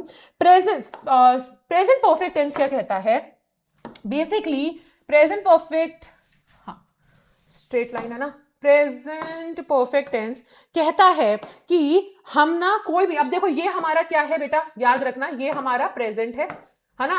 अब अगर मैं यहां पे खड़ी हूं, मैं अगर प्रेजेंट में यहां पर खड़ी हूं, तो इसके बाद जो भी होगा, टाइमलाइन है ये हमारी। टाइमलाइन से समझो कि अगर अभी सोचो कि फॉर एग्जांपल अगर अभी बज रहे हैं कितने, अभी अगर 8 बज रहे हैं शाम के, तो अब 8 बजने के यानी कि प्रेजेंट में अगर मैं यहां खड़ी हूं, तो इसके बाद जो भी होगा, रात को 9 बजेंगे, 10 बजेंगे, 11 बजेंगे, वो मेरा फ्यूचर है। और प्रेजेंट से पहले जो भी हुआ है ना, शाम के 6, 5, सुबह के 6, वो सब मेरा पास्ट है, तो यानी कि प्रेजेंट से पीछे का पूरा पास्ट है। तो प्रेजेंट परफेक्ट टेंस कहता है कि तुमने पास्ट में कोई ऐसा काम शुरू किया, ठीक है, पास्ट में कोई ऐसा काम किया जो चलते चलते चलते चलते प्रेजेंट तक आया, और उसका प्रेजेंट या हम बोलते हैं नियर प्रेजेंट, प्रेजेंट और नियर प्रेजेंट। अब देखो प्रेजेंट हम कैसे कैलकुलेट कर सकते हैं यार, क्योंकि सुई जो है वो एक एक सेकंड में चलती रहती है ना, 10, 9, 8, 7, तो 5 सेकंड बाद जो हमारा प्रेजेंट था वो चेंज हो चुका है। हर सेकंड हमारा प्रेजेंट चेंज होता है। जैसे जैसे मैं ये सेंटेंस बोल रही हूं है ना, उसके हिसाब से सुई चलती चली जा रही, तो हर सेकंड हमारा प्रेजेंट चेंज हो रहा है। अभी प्रेजेंट में शाम के 8:05 और 36 सेकंड्स हो रहे हैं, लेकिन जैसे ही 36 सेकंड्स मेरा प्रेजेंट है, लेकिन एक सेकंड में 37 हो गया, अगले सेकंड 38 हो गया। तो इसलिए प्रेजेंट जो है वो एक पर्टिकुलर टाइम नहीं हम डिफाइन कर सकते, क्योंकि घड़ी चलती रहती है। तो प्रेजेंट या नियर प्रेजेंट कहते हैं, है ना, कि उसका। तो अब आप समझो कि अगर कोई ऐसा एक्शन है जो पास्ट में शुरू हुआ था लेकिन वो कंटिन्यू होता रहा, पास्ट में खत्म नहीं हुआ। बेटा अगर कोई ऐसा एक्शन होता जो पास्ट में शुरू होता, ठीक है, कोई ऐसा एक्शन होता जो पास्ट में शुरू होता, ग्रीन कलर ले लेते हैं यहां पे अभी हम, है ना, कोई ऐसा एक्शन होता जो पास्ट में शुरू होता और पास्ट में शुरू होके वो पास्ट में ही खत्म हो गया होता, उसका हमारे प्रेजेंट से कुछ लेना देना ही नहीं था, या नियर प्रेजेंट से भी लेना देना नहीं था, तब हम उसको सिंपल पास्ट की कैटेगरी में डाल देते हैं। Got it. लेकिन कोई ऐसा एक्शन जो कि पास्ट में शुरू तो हुआ लेकिन चलते चलते वो प्रेजेंट या नियर प्रेजेंट तक चला, और उसका उस एक्शन का असर हमारे प्रेजेंट पर आ रहा है, ठीक है, तो वो क्या होता है, वो होता है हमारा present perfect tense. Got it. तो अब यहां पर ना आपको इसको देखो, अब मैं आपको ना, चेरी बस कर यार, चलो वो बेचारा आवाजें निकाल रहा है, ठीक है। तो ये होता है हमारा क्या, ये होता है हमारा present perfect tense. Got it. मैं आपको और अच्छे से समझाती हूँ यहां पर, ठीक है, एक और एग्जांपल से। दोनों, अब मैं आपको ना दोनों ही टेंसेस समझा देती हूँ, सिंपल पास्ट के साथ कंपेयर करके समझाऊंगी तो ज्यादा अच्छे से समझोगे, ठीक है। तो बेटा होता क्या है, फॉर एग्जांपल चलो मान लेते हैं हमारे पास टाइमलाइन निकालते हैं पहले। तो ये हमारी टाइमलाइन है, ठीक है, इसको थोड़ा सा और थिक करती हूं मैं, हाँ, ये हमारी टाइमलाइन है। अब यहां पे ये हमारा क्या है, ये हमारा प्रेजेंट है और उसके पीछे का ये हमारा पूरा पास्ट है। अब फॉर एग्जाम्पल आप समझो कि पास्ट में मेरे पास ना ऐसा हुआ कि मैंने एक डिलीवरी के लिए कुछ आइटम मंगवाया था, ठीक है, मैंने सोचा मैंने कपड़े ऑर्डर किए और मैंने ना डिलीवरी वाले भैया से बोला कि जो भी डिलीवरी के लिए आज वो मैंने सोचो फॉर एग्जाम्पल मैंने एक हफ्ता पहले कपड़े ऑर्डर किए थे, ठीक है, मैंने कुछ कपड़े ऑर्डर किए थे और डिलीवरी वाले भैया का मुझे कॉल आया कि मैम आज मैं आपके घर आने वाला हूं दोपहर में 12 बजे डिलीवरी के लिए, ठीक है। तो मैंने भैया को बोला कि भैया 12 बजे मत आना, ठीक है, आप कितने बजे आना, आप ना 12 बजे से पहले आना, क्योंकि 12 बजे के बाद मेरी क्लास रहती है 1-2 घंटे की, तो मैं डिलीवरी ले नहीं पाऊंगी, मैं वो ऑर्डर एक्सेप्ट नहीं कर पाऊंगी, कोई होगा नहीं, मैं क्लास से बाहर नहीं आ सकती। तो भैया ने बोला ठीक है। लेकिन हुआ क्या कि भैया ना, क्या हुआ बेटा कि भैया एक्चुअल में 12 बजे आ गए, ठीक है ना, वो आ गए 12 PM पर, 12 बजे डिलीवरी वाले भैया आ गए। अब उनके पास दो ऑप्शन है। अब उन्होंने किया मुझे कॉल कि मैम आपकी डिलीवरी के लिए मैं आया हूं, आपका सामान डिलीवर करने, आप आके सामान ले लो। मैं तो कॉल उठा नहीं पाई भाई, है ना, मैं कॉल उठा नहीं पाई क्योंकि मैं तो क्लास में थी। अब भैया के पास दो ऑप्शन है, या तो वो चले जाएं या फिर वो मेरा इंतजार करें। अब हुआ क्या बेटा, अब देखो, अब मैं आपको पिंक कलर से या फिर मैं आपको ऑरेंज कलर से बताती हूं कि अगर भैया वेट करते हैं, ठीक है। अब सोचो कि जो डिलीवरी वाले भैया थे, है ना, डिलीवरी वाले जो भैया थे, अगर वो 12 बजे आए और उन्होंने 12 बजे से 1 बजे तक वेट किया, 1 PM तक वेट किया, तो और फिर उसके बाद क्या हुआ, वो चले गए, है ना, वो चले गए कि अरे यार 1 PM भी नहीं, चलो हम बोलते हैं इतना देर तो कोई वेट भी नहीं करेगा, ठीक है, हम बोलते भैया ने आधा घंटा वेट किया, ठीक है, उन्होंने 12:30 तक वेट किया कि अरे यार मैम आएंगी तो मैं डिलीवर करके चला जाऊंगा सामान। उन्होंने 12:30 तक वेट किया और उन्हें लगा कि नहीं भैया इनको तो बहुत टाइम लगने वाला है, तो भैया चले गए, ठीक है। और अभी प्रेजेंट में मेरा टाइम क्या है, प्रेजेंट में अब सोचो कि अब बज रहे हैं 2 PM, प्रेजेंट में 2 PM बज रहे हैं और डिलीवरी वाले भैया 12 बजे आए थे और वो 12 बजे आए, उन्हें पता चला निकिता मैम तो क्लास में है, मैंने मना कर दिया था भैया 12 बजे मैं क्लास में रहूंगी, आप उससे पहले आके डिलीवरी दे करके जाना। वो आए 12 बजे, आधा घंटा वेट किया और चले गए। तो बेटा ये क्या है, ये एक्शन अगर मैं लिखूंगी ना इंग्लिश में तो ऐसे लिखूंगी, the delivery boy came to my place, मैंने ऐसा लिख दिया सिंपल लैंग्वेज में, ठीक है। The delivery boy came to my place, वो मेरे घर आया था फॉर द डिलीवरी, है ना, डिलीवर करने, to deliver the products. Delivery boy came to my place to deliver the products, वो आगे का है, ठीक है, वो आप समझ जाना। तो ये एक एक्शन हुआ, लेकिन वहीं पर बेटा सोचो कि डिलीवरी वाले भैया जो हैं वो आए, ठीक है, वो 12 बजे आए, लेकिन उन्होंने सोचा कि अरे यार मैम जो थी वो कह रही थी कि उनकी क्लास है, वो फोन नहीं उठा रही है, तो एक काम करता हूं मैं भी अपना लंच वंच कर लेता हूं तब तक और यही वेट करता हूं। तो भैया ने अगर वो ना 12 बजे के आए उन्होंने मेरा वेट किया 2 बजे तक, और जैसे ही मैं 2 बजे फ्री हुई तो मैंने भैया को कॉल बैक किया, उनका कॉल आ रखा था मेरे पास, मैंने उन्हें कॉल बैक किया। तो अब यहां पे क्या है बेटा, अब भैया ने बोला मैडम मैं तो आपके घर के नीचे खड़ा हुआ हूं 12 बजे से, आपको डिलीवरी जो है सामान देना था। तो अब इसमें क्या हुआ बेटा, अब यहां पर आपको समझना पड़ेगा, एक एक्शन 12 बजे स्टार्ट हुआ, मतलब कि डिलीवरी भैया का आना, और वो 12 बजे से अभी तक एक्शन चला है 2 PM तक, है ना। वो डिलीवर करने आए थे सामान, कितने बजे आए थे सामान, एक्शन को समझो। अब कोई एक्शन जो पास्ट में शुरू हुआ और वो मेरे प्रेजेंट पर उसका असर है, या प्रेजेंट तक अगर वो चेरी, अरे बाप रे तो वो अगर पास्ट में शुरू हुआ और उसका असर मेरे प्रेजेंट तक है, या फिर प्रेजेंट के आसपास नियर प्रेजेंट तक उसका असर है, तो उसे प्रेजेंट परफेक्ट कहते हैं। भैया 12 बजे से आए हुए थे और 2 बजे तक मेरा वेट किया है। मैं जैसे ही आई मैंने बोला हाँ भैया आप तब से वेट कर रहे थे, तो उन्होंने बोला हाँ मैम मैंने तो यहाँ पे लंच वंच कर लिया तब तक, है ना, अपना साइड में एक जगह देख करके, और मैं आपका तब से वेट कर रहा था। तो इस सेंटेंस को, इस एक्शन को प्रेजेंट परफेक्ट में लिखा जाएगा, the delivery boy have come to deliver my products, ठीक है। तो इसको हम कैसे लिखेंगे, द डिलीवरी बॉय हैव नहीं sorry has come to deliver the products। और यहां पर बेटा देखो दूसरी तरफ एक एक्शन क्या हुआ था कि वो 12 बजे आए थे और उन्हें पता चला कि भैया यार मैडम तो बिजी हैं, ये तो अभी फोन नहीं उठा रही है, और वो आके चले गए। तो जो एक्शन पास्ट में चालू हुआ, है ना, 12 बजे वो आए भैया, लेकिन वो फिर 12:30 तक चले गए, प्रेजेंट पर कोई अफेक्ट ही नहीं हुआ, प्रेजेंट तक वो एक्शन कैरी ही नहीं हुआ, उसके मेरे प्रेजेंट तक या नियर प्रेजेंट तक उसका कोई असर ही नहीं है, तो उसको हम सिंपल पास्ट में लिखते हैं, सिंपल बेटा, है ना। और जो एक्शन पास्ट में चालू हुआ और वो मेरे प्रेजेंट तक चला, वो आपका प्रेजेंट परफेक्ट तक लिखा जाता है, मतलब प्रेजेंट परफेक्ट में लिखा जाता है। इतना क्लियर है सभी लोगों को, ये मैं समझाना चाह रही हूं। तो सिंपल पास्ट का मतलब है दोनों में क्या है, सिंपल पास्ट और सिंपल ये प्रेजेंट परफेक्ट कहता है कि सिंपल पास्ट मतलब एक्शन पास्ट में चालू हुआ और पास्ट में ही खत्म हो गया, हमारे प्रेजेंट से कुछ लेना देना नहीं, सिंपल पास्ट। लेकिन अगर कोई एक्शन पास्ट में चालू हुआ और कैरी होकर के प्रेजेंट तक चला या नियर प्रेजेंट तक चला, तो वो होता है present perfect. Simple, got it. यही चीज मैंने यहां पर भी एक्सप्लेन करी गई है, ठीक है। चलो इसको मैं वैसे मैंने यही सेम चीज यहां पर एक्सप्लेन करी है कि एक लड़की थी, ठीक है, प्रेजेंट का टाइम सोचो हमारा 12:30 बज रहा है, दोपहर में 12:30 बज रहे हैं, और एक लड़की थी जिसको मैंने बोला था कि बेटा आप एक काम करना कि आप ना मेरे से 10 बजे से पहले मिलने आना, ठीक है। प्रज्ञा नाम की लड़की थी जिसको मैंने कहा था बेटा 10 बजे से पहले मेरे से मिलने आना, क्योंकि उसके बाद मेरी क्लास होगी।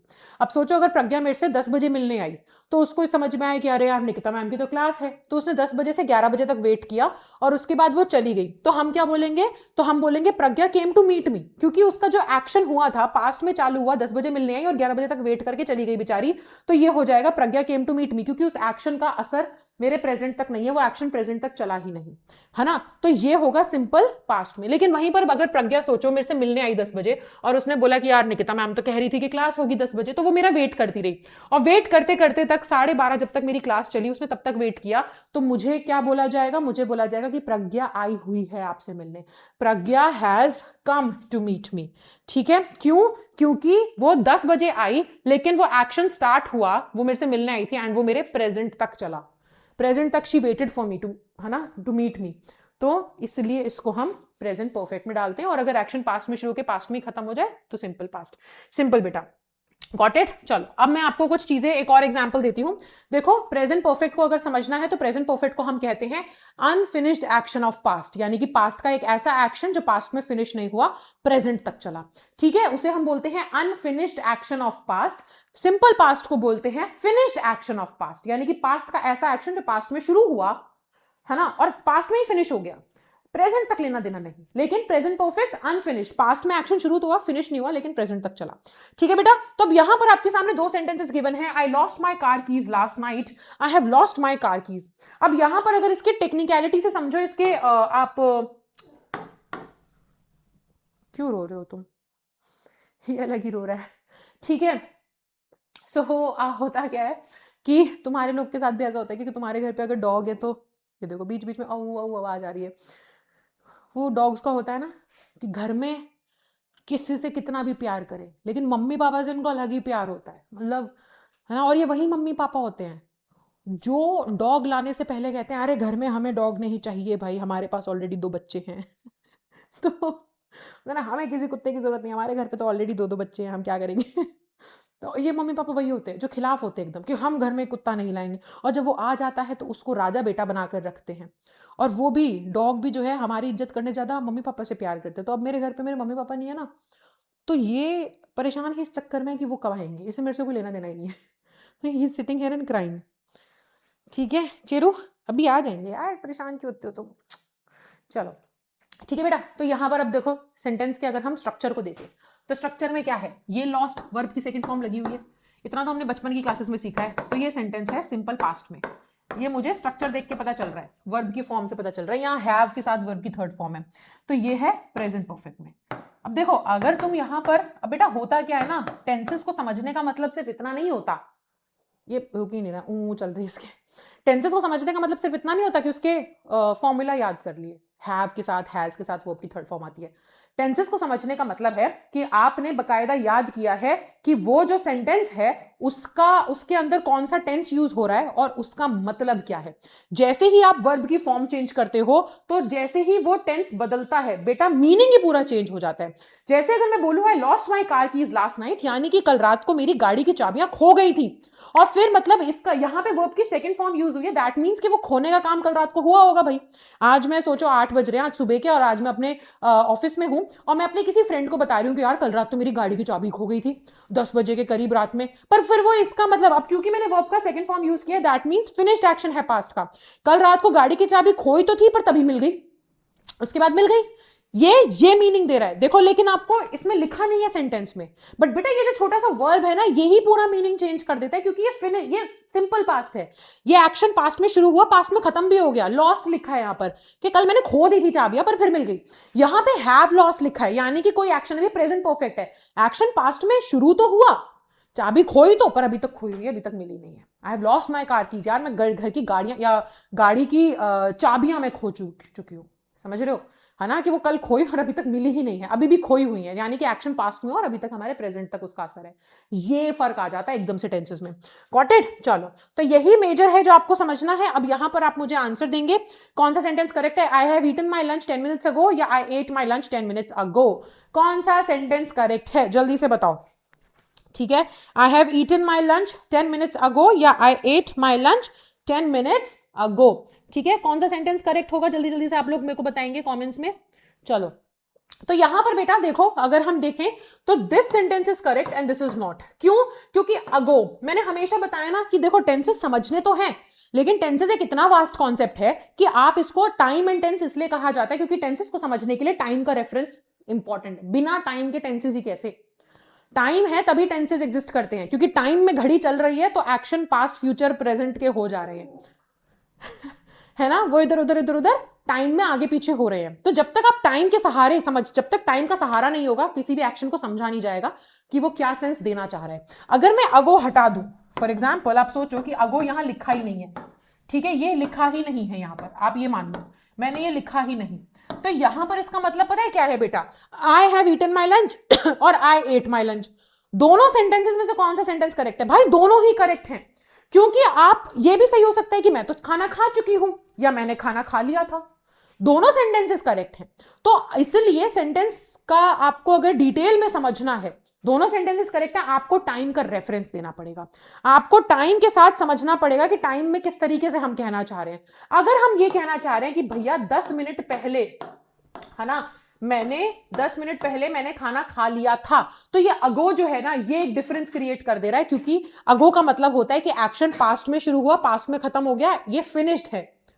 तो जब कोई एक्शन फिनिश है पास्ट में, तो उसको फिर प्रेजेंट परफेक्ट में लिख ही नहीं सकते, तो यानी कि ये सेंटेंस गलत है, तो सिंपल पास्ट में लिखा जाएगा। तो इसलिए यहां पे ना वर्ड्स ऐसे आपको समझने पड़ेंगे बेटा, ठीक है, आपको ऐसे वर्ड्स अच्छे से समझने पड़ेंगे जो आपको बताएंगे कि एक्शन किस टाइप का है टाइम के हिसाब से। तो ये कुछ वर्ड्स हैं, ये वर्ड्स आपको बताएंगे कि एक्शन जो है वो जो है ना अनफिनिश्ड है, यानी कि प्रेजेंट परफेक्ट में सेंटेंस बनेगा, ठीक है। जैसे कि सो फार अभी तक, already, just, till now, for और since, this is the first time, up to now यानी कि अभी तक, ठीक है, अप टू प्रेजेंट इस मोमेंट तक, सेवरल टाइम्स, ये सारे वर्ड्स यूज होते हैं प्रेजेंट परफेक्ट टेंस में ये बताने के लिए कि कोई काम जो है वो आप अभी, ठीक है, पास्ट में शुरू हुआ, अब तक चला, ठीक है। जैसे कि अब देखो एक सेंटेंस ऐसा भी हो सकता है, अगर मैं आपको एग्जांपल से समझाऊं तो एक सेंटेंस ऐसा भी हो सकता है कि आई हैव नेवर सीन, नहीं, I have never watched this movie up till now बोल लो, या फिर सो फार, ठीक है, सो फार। तो यहां पर अगर ये सेंटेंस देखें तो आपको एग्जाम में क्या हो सकता है, आपको यहां पर ऐसे दे सकते हैं कि I never watch this movie so far. अब ये सेंटेंस गलत है, क्यों गलत है, क्योंकि सो फार का मतलब है कि अभी तक, यानी कि इस मूवी को नहीं देखा था। पास्ट से, पास्ट में कोई पॉइंट ऑफ टाइम ऐसा रहा होगा जब ये मूवी रिलीज हुई, और इस मूवी को उस समय से लेकर के अभी प्रेजेंट तक आपने देखा ही नहीं था, अब जाकर शायद आपने वो मूवी देखी है, यानी कि मूवी को नहीं देखने का काम तब से लेकर अब तक नहीं हुआ था, एंड अभी जाकर के खत्म हुआ, अब तुमने मूवी देख डाली। तो यहां पर आई हैव होना चाहिए, हैव के साथ वर्ब की थर्ड फॉर्म आनी चाहिए, तो ये सेंस बनता है बेटा। तो ये सभी सेंटेंस हमेशा क्या डिनोट करते हैं कि फ्यूचर, वो जो एक्शन है वो अनफिनिश्ड है, यानी कि पास्ट में फिनिश नहीं हुआ था, प्रेजेंट तक चला है, प्रेजेंट परफेक्ट में सेंटेंस बनेगा, ठीक है। चलो देखो, जैसे कि ये रहा एक answer, this is the best movie that I saw so far. अब बताओ इसमें क्या एरर है ना, ये सबसे बेस्ट मूवी है जो मैंने अभी तक देखी है, यानी कि तुमने इतनी सारी मूवी देखी लेकिन कोई भी ऐसी मूवी नहीं देखी अब तक, पास्ट में जब से तुम मूवीज देख रहे हो तब से लेकर के अब प्रेजेंट तक, यानी कि पास्ट में कोई एक्शन शुरू हुआ और अब तक प्रेजेंट तक इतनी बढ़िया कोई मूवी नहीं देखी, अब जाकर के तुमने देखी। तो यानी कि अब ये क्या है, देखो, या तो समझना है तो समझ के करो, या फिर सीधा सा है कि सो फार हिंट दे रहा है कि भैया प्रेजेंट परफेक्ट में आना चाहिए, तो यहां पे सॉ नहीं, हैव सीन होगा, I have seen so far, got it. चलो आगे आ जाते हैं बेटा। प्रेजेंट परफेक्ट कॉन्टिन्यूअस बहुत सिंपल है, आपको समझना पड़ेगा। प्रेजेंट परफेक्ट कॉन्टिन्यूअस में हेल्पिंग वर्ब होती है हैज या हैव, बीन, आईएनजी और ऑब्जेक्ट। अब मैं आपको बताऊं यहां पे बीन क्यों आता है, देखो सीधी सी बात है, प्रेजेंट परफेक्ट और कॉन्टिन्यूअस, भाई यहां पर दो टेंसेस आपस में मर्ज हो रहे हैं, एक तो परफेक्ट टेंस और एक कॉन्टिन्यूअस टेंस। अब परफेक्ट टेंस क्या बोलता है, परफेक्ट टेंस बोलता है कि काम खत्म, प्रेजेंट में काम खत्म, यही तो मैंने बताया। कॉन्टिन्यूअस क्या बोलता है कि काम हो रहा है। तो यार एक टाइम पे एक ही तरीके का बात हो सकती है। अब देखो, अगर तुम खाना खाने बैठे हो तो तुम्हारी मम्मी आए, ठीक है, और तुमसे बोले कि एक बात बता, अभी तू खा रहा है या खा लिया खाना, मैं और रोटी बनाऊं, खाएगा, मतलब, या फिर खाना खा चुका है, तो तुम मम्मी को यही तो कहोगे ना कि मम्मी खा रहा हूं, एक और बना दो, या ये कहोगे कि खा चुका और नहीं चाहिए। ऐसा कहो तुम अगर कि मम्मी खा रहा हूं, खा चुका हूं, तो मम्मी भी बोलेगी भाई बेलन, ऐसे फ्लाइंग बेलन रिसीव होगा तुमको सर पे कि क्या दिमाग खराब कर रखा है मेरा, खा रहा है या खा चुका है, बता, खा रहा है तो बनाती हूं, खा चुका है तो नहीं बनाती, सिंपल सी बात है ना। तो यही आपको समझना पड़ेगा, एक टाइम पे काम एक ही तरीके से फिनिश होता है, उसकी स्टेट एक ही होती है। यहां पे दो दे रखा है, तो यहां पे एक्चुअल में मीनिंग जो निकलता है वो निकलता है कि प्रेजेंट में, है ना, एक ऐसा काम जो परफेक्ट हो जाना चाहिए था, यानी कि एक ऐसा एक्शन जो पास्ट से चल रहा है उसे प्रेजेंट तक खत्म हो जाना चाहिए था, बट वो खत्म नहीं हुआ, अभी भी कंटिन्यूअस है, अभी भी चल रहा है, ठीक है। तो अब यहां पे होता क्या है, हम दोनों यहां पे दिखाते हैं। प्रेजेंट परफेक्ट में हैज हैव के साथ वर्ब की थर्ड फॉर्म आती है और कॉन्टिन्यूअस में आईएनजी आता है, तो हम क्या करते हैं, सब्जेक्ट के साथ हैज हैव लगाते हैं, और वर्ब की थर्ड फॉर्म जो लगनी होती है ना, हम बी की थर्ड फॉर्म बीन होती है, तो बीन लगा देते हैं, और कंटिन्यूअस दिखाने के लिए आईएनजी लगा देते हैं। तो ये होता है, इस तरीके से स्ट्रक्चर बनता है ना। अभी तक तुम लर्न करते आ रहे होगे कि हैज हैव के साथ बीन क्यों लगता है, वो इसलिए लगता है बेटा क्योंकि प्रेजेंट परफेक्ट शो करने के लिए हैज हैव के साथ बीन लगाते थे, मतलब बी की थर्ड फॉर्म बीन, और फिर कंटिन्यूस शो करने के लिए आईएनजी लगता है। तो ये इसका स्ट्रक्चर है। इसका मतलब क्या होता है कि एक्शन जो पास्ट में स्टार्ट हुआ कंटिन्यू हो रहा है प्रेजेंट तक, है ना, ये बोलता है आपका क्या, प्रेजेंट परफेक्ट टेंस, कि पास्ट में एक्शन स्टार्ट हुआ और अभी तक चला, अब जाके खत्म हुआ। लेकिन अब यहां पे प्रेजेंट परफेक्ट कॉन्टिन्यूअस पीपीसी क्या कहता है कि एक्शन पास्ट में स्टार्ट हुआ था लेकिन अभी भी चल ही रहा है, अभी खत्म नहीं हुआ, अभी भी चल ही रहा है ना। जैसे कि मैं मतलब मैं 10 साल से पढ़ा रही हूं, यानी कि 10 साल पहले पढ़ाना चालू किया था, अभी खत्म नहीं हुआ है, अभी भी पढ़ा ही रही हूं और ये आगे भी शायद चले गई, है ना। तो ये होता है, क्लियर है। चलो अब यहां पर देखो बेटा, आपको समझना पड़ेगा ये सेंटेंस। अब मुझे बताओ क्या ये सेंटेंस करेक्ट है? I have been knowing her since 1990. Is this sentence correct? जल्दी से आंसर करेंगे आप लोग सब मुझे, क्या ये सेंटेंस करेक्ट है? जल्दी जल्दी बताओ, इज दिस सेंटेंस करेक्ट?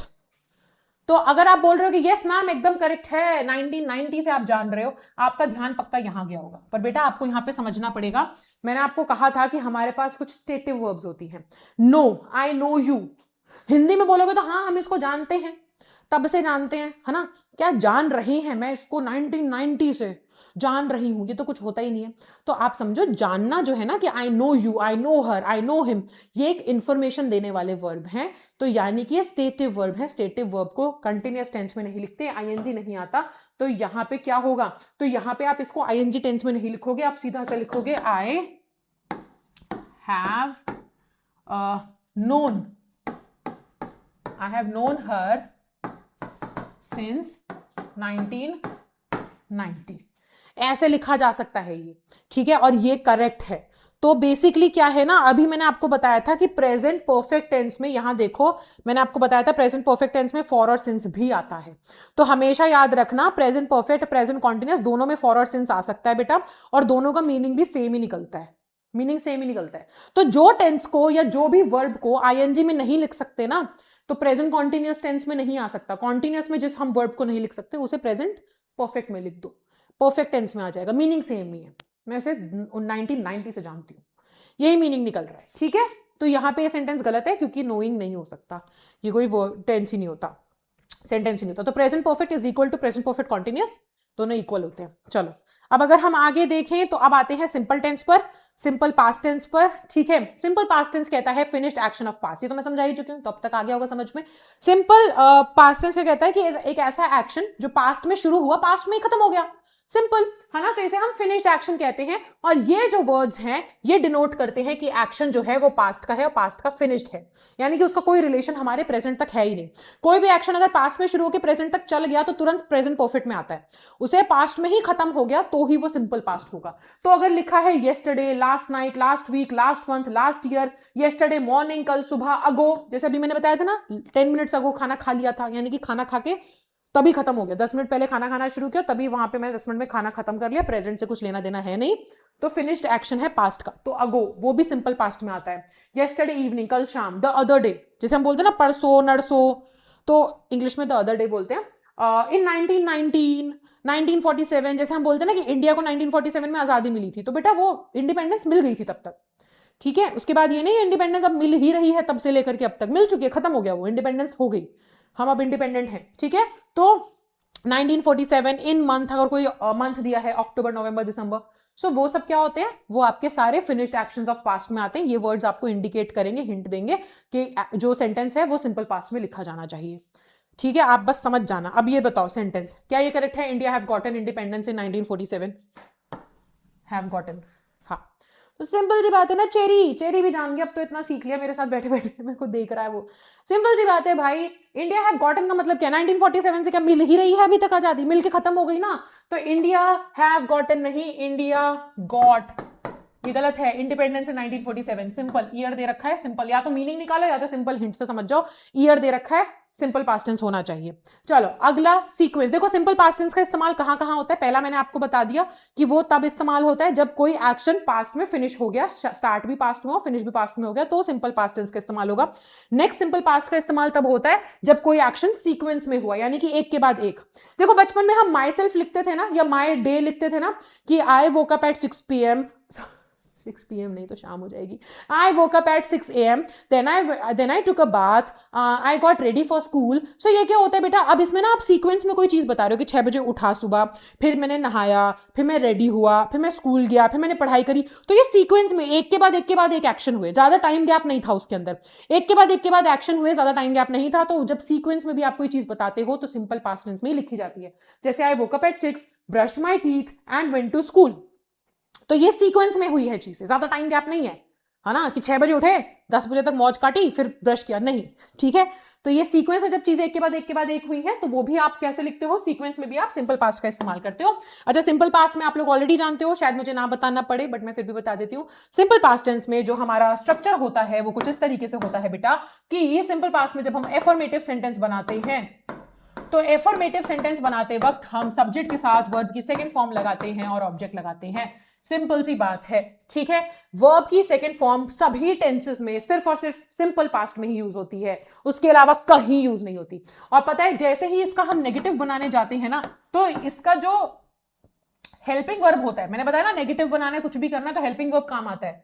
तो एफर्मेटिव में तो हेल्पिंग वर्ब यूज नहीं हो रहा, लेकिन नेगेटिव बनाना है तो हेल्पिंग वर्ब लाना पड़ेगा। तो इसका हेल्पिंग वर्ब होता है डिड, और ये बहुत इंपॉर्टेंट है।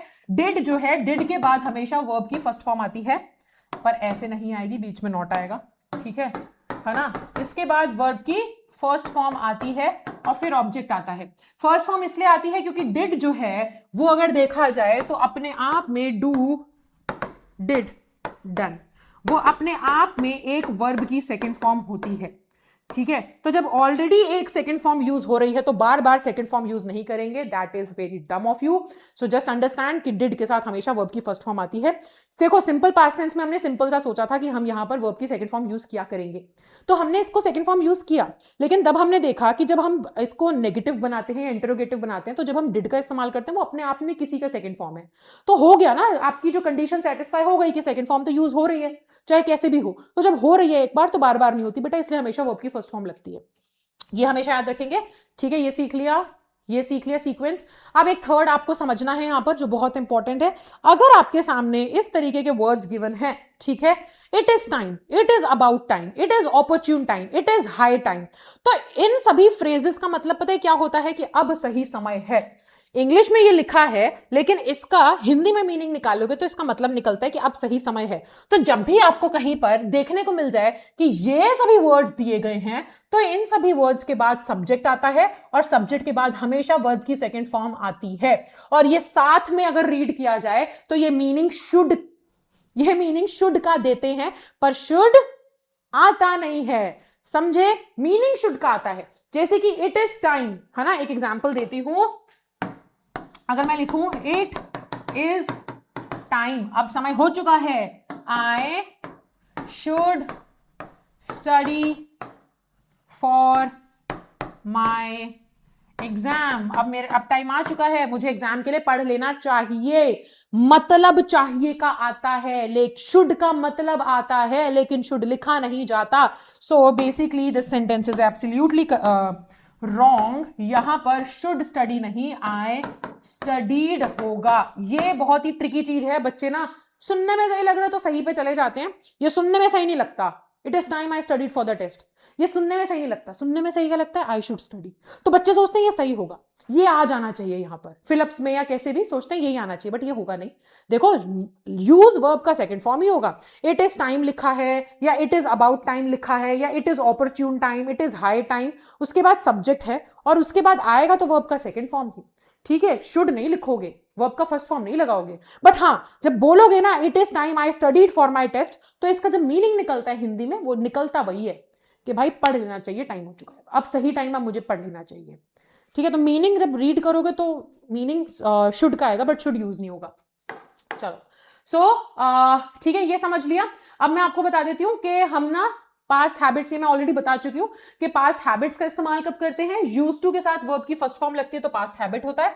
जैसे कि I use to wake up at 6 AM in the morning when I was a student, जब मैं स्टूडेंट थी तो मैं सुबह 6 बजे उठा करती थी, तो ये एक पास्ट हैबिट है। लेकिन प्रेजेंट हैबिट बताने के लिए बी आता है पहले, बी की कोई भी फॉर्म इज एम आर ऐसा कुछ होगा, ठीक है, उसके बाद यूज टू होगा तो फिर वर्ब की आईएनजी फॉर्म लगेगी, जैसे I am use to drinking coffee in the morning, सुबह कॉफी पीने की आदत है। अब अगला, ठीक है, past continuous tense. Past continuous tense को कैसे पढ़ेंगे चेरू, चलो तो सो रहा है, चलो तो अब इसको हम ऐसे पढ़ेंगे कि पास्ट कॉन्टिन्यूअस का पहले फॉर्मूला वॉज वर्ब के साथ आईएनजी आती है, ठीक है। पास्ट कॉन्टिन्यूअस का मतलब है पास्ट में कोई काम उस पॉइंट ऑफ टाइम पे हो रहा था, चल रहा था।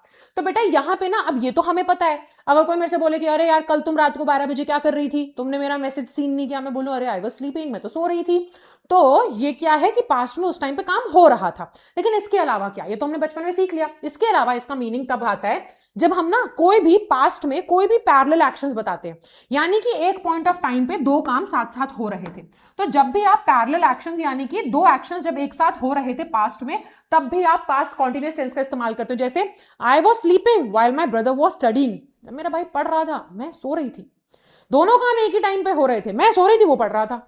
तो दोनों काम जब एक टाइम पे हो रहे थे तो बेटा दोनों ही पास्ट कॉन्टिन्यूअस में होंगे, I was sleeping while my brother was studying. तो पैरेलल एक्शंस जो है वो आप ऐसे बताते हो, ठीक है।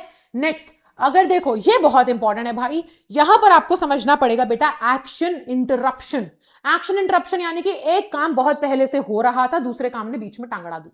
जैसे कि यार मैं तो सो रही थी जब तुम्हारा कॉल आया, यानी कि पहले से कौन सा काम हो रहा था, मैं सो रही थी यार, मैं तो कब से सो रही थी, तभी बीच में तुम्हारा कॉल आ गया उसके बीच, है ना। या मैं पढ़ रही थी, या सोचो सॉरी पढ़ भी नहीं रही थी, अगर मैं ऐसा बोलूं कि हाँ मैं पढ़ रही थी तभी लाइट चली गई, तो कौन सा काम हो रहा था, पढ़ने का काम बहुत पहले से हो रहा था, बीच में क्या हुआ, बीच में दूसरा एक्शन हो गया कि लाइट चली गई उसी बीच। तो हमेशा याद रखना कि यहाँ पे एक्शन इंटरप्शन यानी कि एक लंबा काम होगा, एक एक्शन होगा जो बहुत पहले से हो रहा होगा, लॉन्ग एक्शन, उसके बीच में एक दूसरा एक्शन होगा जो बीच में इंटरप्ट कर देगा, है ना, जो बीच में होएगा, उसे हम शॉर्ट एक्शन बोलेंगे। तो जो काम पहले से हो रहा था वो हमेशा पास्ट कॉन्टिन्यूअस में जाता है, और जिस काम ने बीच में इंटरप्ट किया है, जो शॉर्ट एक्शन है, वो सिंपल पास्ट में जाता है। जैसे बच्चे चिल्ला रहे थे तभी टीचर आ गई, तो मतलब बच्चे पहले से चिल्ला रहे थे, बीच में एकदम से क्या हुआ, तभी एकदम से बीच में टीचर आ गई। The students were shouting when the teacher entered the classroom, ठीक है। तो teacher entered the classroom, verb की सेकंड फॉर्म, सिंपल पास्ट में लिखा है कि टीचर तभी आई। जब बच्चे चिल्ला रहे थे तो पहले से काम हो रहा था, पास्ट कॉन्टिन्यूअस, तभी टीचर आ गई, सिंपल पास्ट, ठीक है, क्लियर। चलो अब यहां पर आप मुझे बताओ, देखो सिंपल है, अगर इस क्वेश्चन का देखें, I slept when you were calling, इस तरीके का क्वेश्चन आ सकता है। तो सीधी सी बात है, हमें समझ में आ रहा है कि मैं सो गया जब तुम कॉल कर रहे थे, है ना। सेंस नहीं बन रहा ना कि उसका कॉल आ रहा है और तुमने सोचा चलो सो गए, ऐसा नहीं है। सेंस क्या बन रहा है कि मैं सो रहा था जब तुमने कॉल किया। तो यानी कि जो काम पहले से हो रहा था पास्ट कॉन्टिन्यूअस में, बीच में एक काम हैपन होता है when you called, simple past में, क्लियर, सिंपल। चलो पास्ट परफेक्ट टेंस, अब देखो मैंने आपको समझा दिया, simple past tense, finished action of past, यानी कि पास्ट का एक ऐसा एक्शन जो कि पास्ट में ही खत्म, पास्ट में शुरू पास्ट में खत्म, प्रेजेंट से लेना देना नहीं। प्रेजेंट परफेक्ट बोलता है कि पास्ट का एक्शन जो शुरू तो हुआ पर खत्म नहीं, प्रेजेंट तक चला। अब आती है बारी पास्ट परफेक्ट की। पास्ट परफेक्ट का दूसरा नाम है पीओपी, है ना। मैं बच्चों को हमेशा से यही लर्न करवाती हूँ, पीओपी, ठीक है। जो साइंस के बच्चे होते हैं वो बोलते हैं अरे मैम पीओपी तो एक फॉर्मूला होता है जो केमिस्ट्री में लर्न करवाया जाता है, तो ये केमिस्ट्री वाला पीओपी नहीं है, ये हमारा इंग्लिश वाला पीओपी है, पास्ट ऑफ पास्ट। यानी कि पास्ट में सोचो दो काम हुए, ठीक है, तो एक काम हुआ पास्ट में, उसके भी पास्ट में जो काम हुआ वो होता है हमेशा पास्ट परफेक्ट में। मेरे कहने का मतलब है पास्ट परफेक्ट हमेशा ऐसे ही यूज नहीं होता, पास्ट परफेक्ट हमेशा तब यूज होता है जब आपके साथ कोई दूसरा एक्शन जरूर हो। जब भी दो पास्ट के दो एक्शंस की बात होती है तब पास्ट परफेक्ट आता है, पास्ट परफेक्ट सिंपल यूज नहीं होता। I had done my work, नहीं, आपको बताना पड़ेगा कि I had done my work, है ना, बिफोर यू कॉल्ड मी, तो तुम्हारे कॉल करने से पहले मैं काम कर चुका था। आपको ऐसे किसी ना किसी के कंपैरिजन में दो एक्शंस का इस्तेमाल होगा तभी पास्ट परफेक्ट आएगा, और जब पास्ट के दो एक्शंस की बात हो हमेशा, क्योंकि पास्ट परफेक्ट का इस्तेमाल ही तब होता है कि पास्ट में इसके पहले ये हो चुका था। पास्ट ऑफ पास्ट यानी कि पास्ट के भी एक एक्शन का पास्ट, तो पास्ट में आप हमेशा बताओगे कि पहला ये काम और इसके पास्ट में ये काम।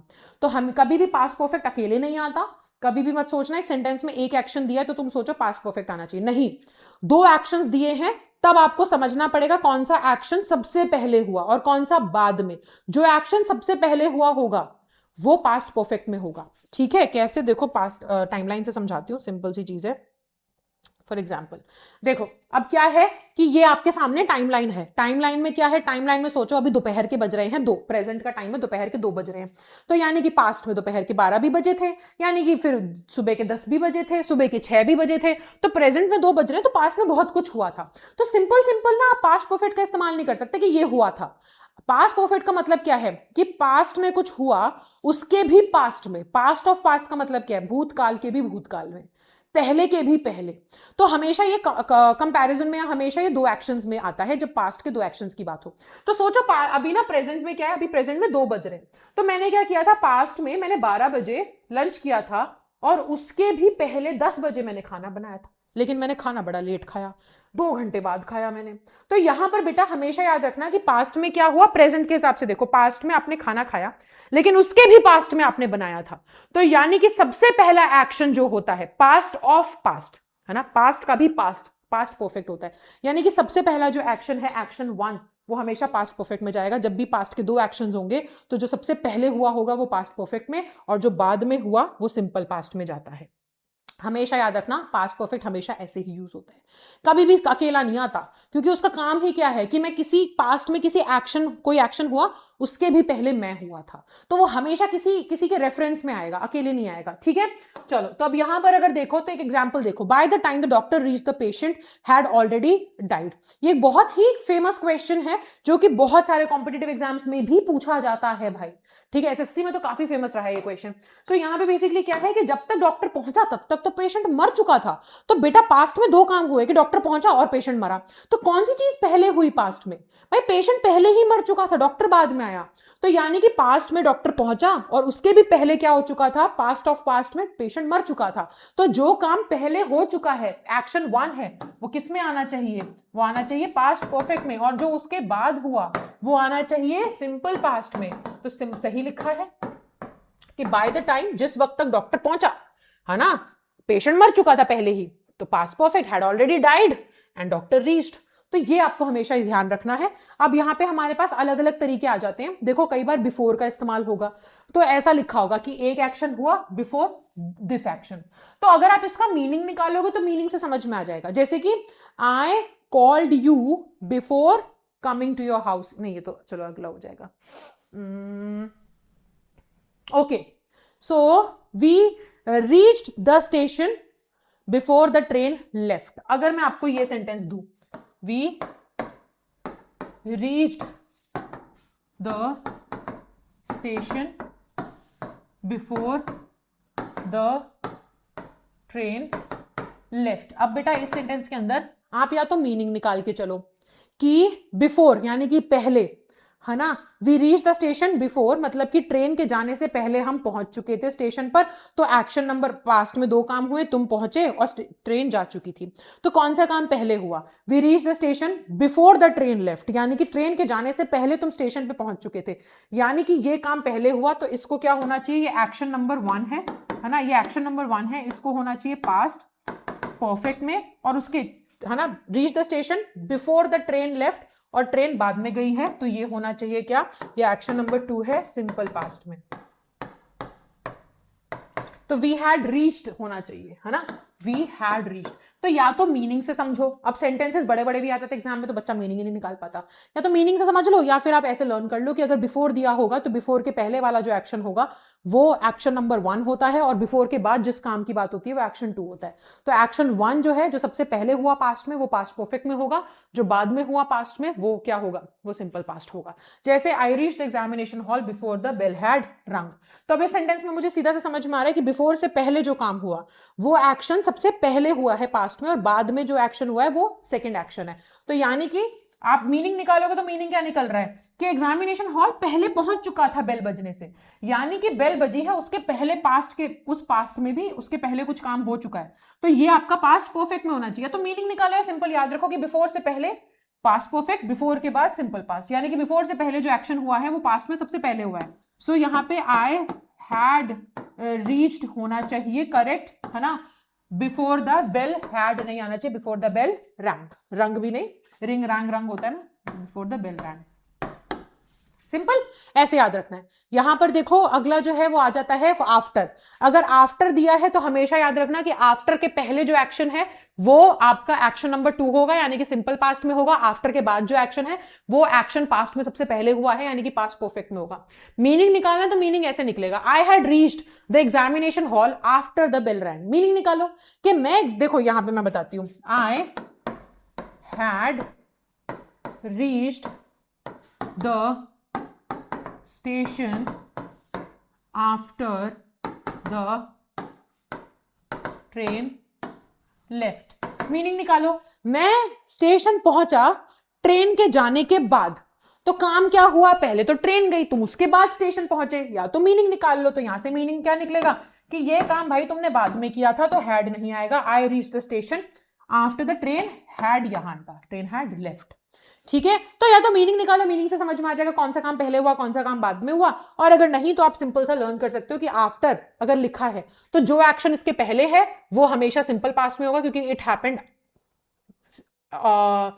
On the second number.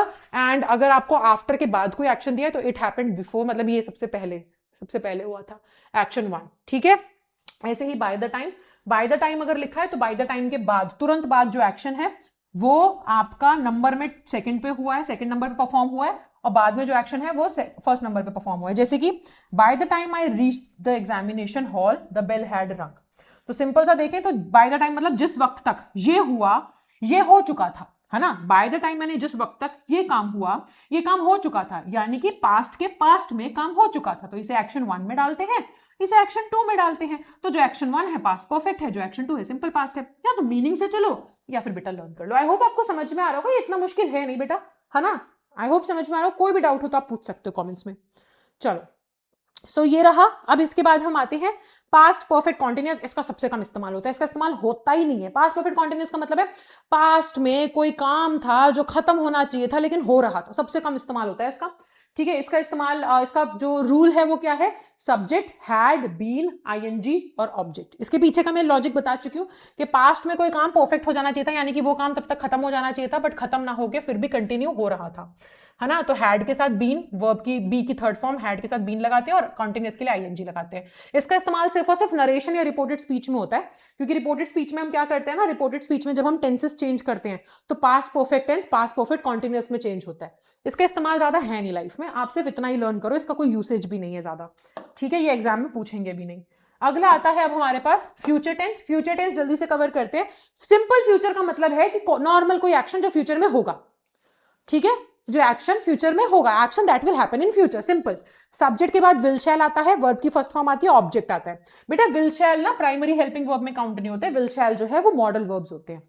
ठीक है, विल शैल हमेशा मॉडल वर्ब्स होते हैं। इसलिए तुमने कभी नोटिस किया है कि जब हम विल शैल, देखो जब हम सिंपल फ्यूचर लिखते हैं, एसएफ मतलब सिंपल फ्यूचर टेंस, तो सब्जेक्ट के साथ विल शैल लगाते हैं और विल शैल के बाद वर्ब की फर्स्ट फॉर्म लगाते हैं और ऑब्जेक्ट लिखता है। लेकिन जब हम फ्यूचर कॉन्टिन्यूअस टेंस लिखते हैं, है ना, जब हम फ्यूचर कॉन्टिन्यूअस टेंस लगते हैं, तो कभी तुमने सोचा है कि भाई फ्यूचर कॉन्टिन्यूअस में फिर हम विल शैल के बाद सिंपल सा आईएनजी क्यों नहीं लगाते थे वर्ब की फर्स्ट फॉर्म के साथ?